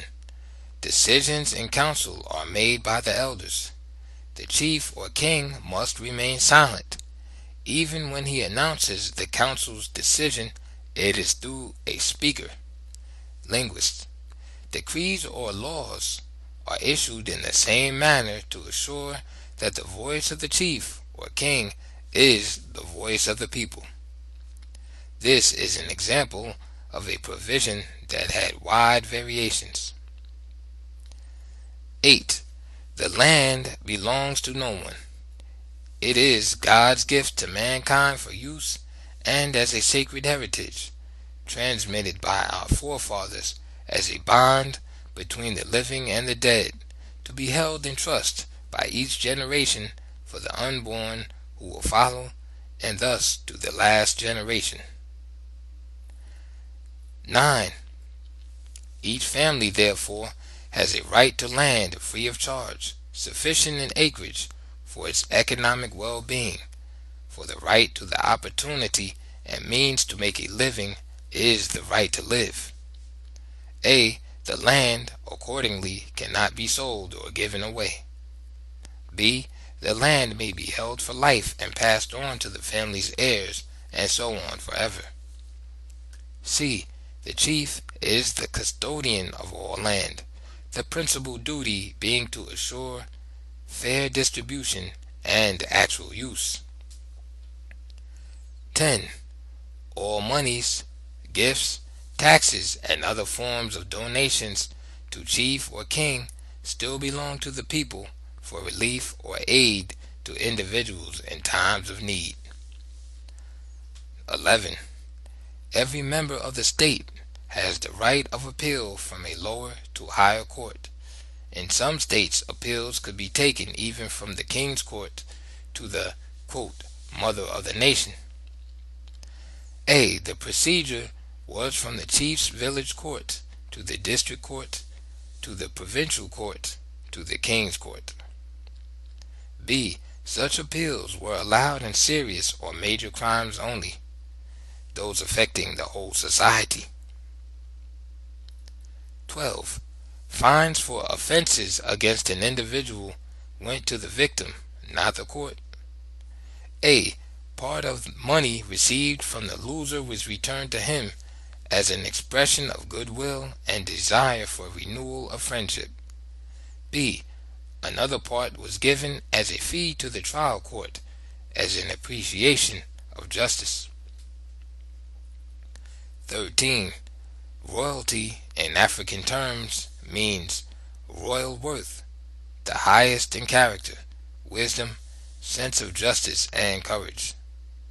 A. He who founded the nation by uniting many as one must be the real leader, guide, and servant of his people. B. The people, in honor of the founder of the nation, thereafter will elect chiefs from the founder's family, lineage, if the heirs meet the original test that reflected the founder's character, whose spirit was supposed to be inherited. 14. The trouble of one is the trouble of all. No one may go in want while others have anything to give. All are brothers and sisters, even is his brother's or sister's keeper. 15.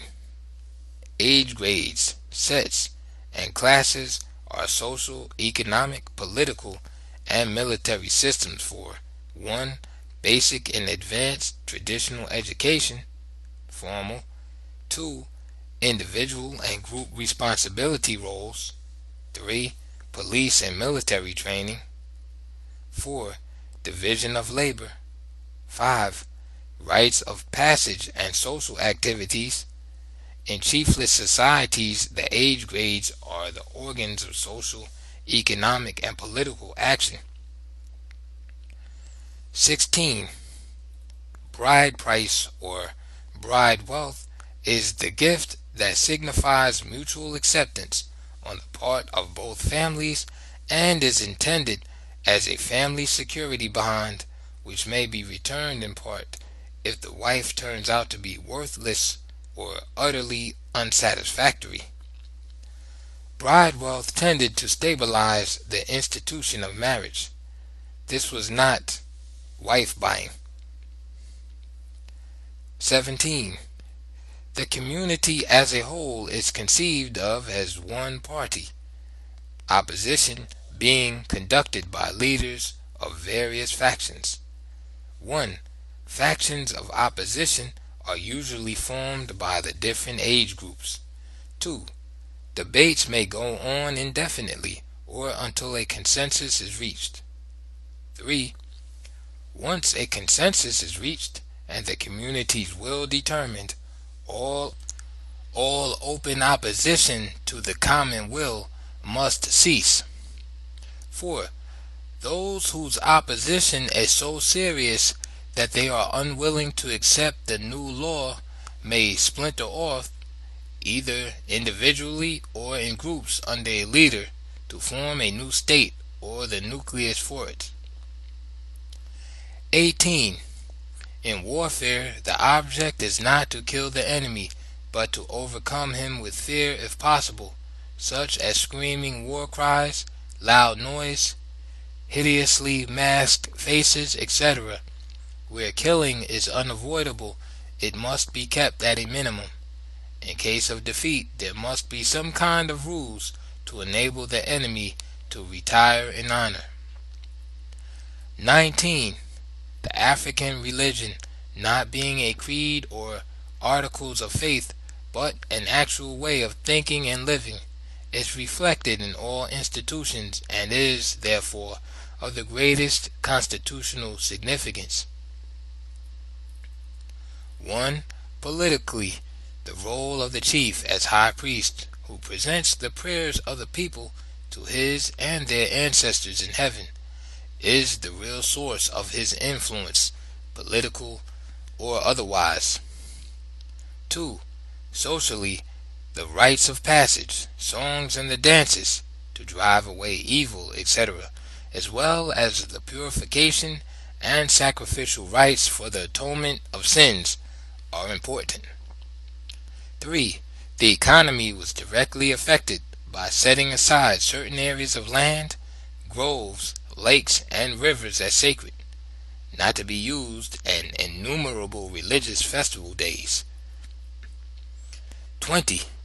Since religious and moral law must prevail, and the race survive, a man may have more than one wife, for he is forbidden to sleep or cohabit with his wife either during the 9 months of pregnancy or during the suckling period of 1 or 2 years thereafter. 1. The wife may not prepare meals for the husband or family during the menstrual period. 2. The husband is strictly forbidden to have any kind of relationship with one wife during the set period that belongs to another wife. 21. The supreme command of the fighting forces is under the council, not the king. If the king becomes the commander-in-chief, it is through election by the council because of his qualification as a general or field commander. This position ends with the war and the armed forces return to former status under the council, or more directly under the respective paramount chiefs. There were no standing armies. The fundamental rights of the African people. The following is a representative number of human rights, also drawn from customary laws or traditional constitutions. Every member of the community had 1. The right to equal protection of the law. 2. The right to a home. 3. The right to land sufficient for earning livelihood for oneself and family. 4. Right to aid in times of trouble. 5. The right to petition for redress of grievances. 6. The right to criticize and condemn any acts by the authorities or proposed new laws. Opposition groups in some areas called the young men were recognized by law. 7. The right to reject the community's final decision on any matter and to withdraw from the community unmolested. The right of rebellion and withdrawal. 8. The right to a fair trial. There must be no punishment greater than the offense, or fines beyond ability to pay. This latter is determined by income and status of individual and his family. 9. The right to indemnity for injuries or loss caused by others. 10. The right to family or community care in cases of sickness or accidents. 11. The right to special aid from the chief in circumstances beyond family's ability. 12. The right to a general education covering morals and good manners, family rights and responsibilities, kinship, groups and social organization, neighborhoods and boundaries, farming and marketing, rapid mental calculation, and family, clan, tribal, and state histories. 13. The right to apprentice training for useful vocation. 14. The right to an inheritance as defined by custom. 15. The right to develop one's ability and exercise any developed skills. 16. The right to protect one's family and kinsmen, even by violent means, if such becomes necessary and can be justified. 17. The right to the protection of moral law in respect to wife and children, a right which not even the king can violate. 18. The right of a man, even a slave, to rise to occupy the highest positions in the state, if he has the requisite ability and character. 19. The right to protection and treatment as a guest in enemy territory once one is within the gates of the enemy's village, town, or city. 20. And the right to an equal share in all benefits from common community undertakings if one has contributed to the fullest extent of his ability, no matter who or how many were able to contribute more. These constitutional principles and practices were held on to and carried by the migrating blacks to every part of the African continent. This fact is one of the most remarkable parts of the black man's story. Most remarkable because even those societies that sank to barbarism held on to the fundamentals age after age as though they were clutching the last threads of life itself. Even in Egypt, where the Asian and European impact was greatest, African constitutionalism could not be completely blotted out.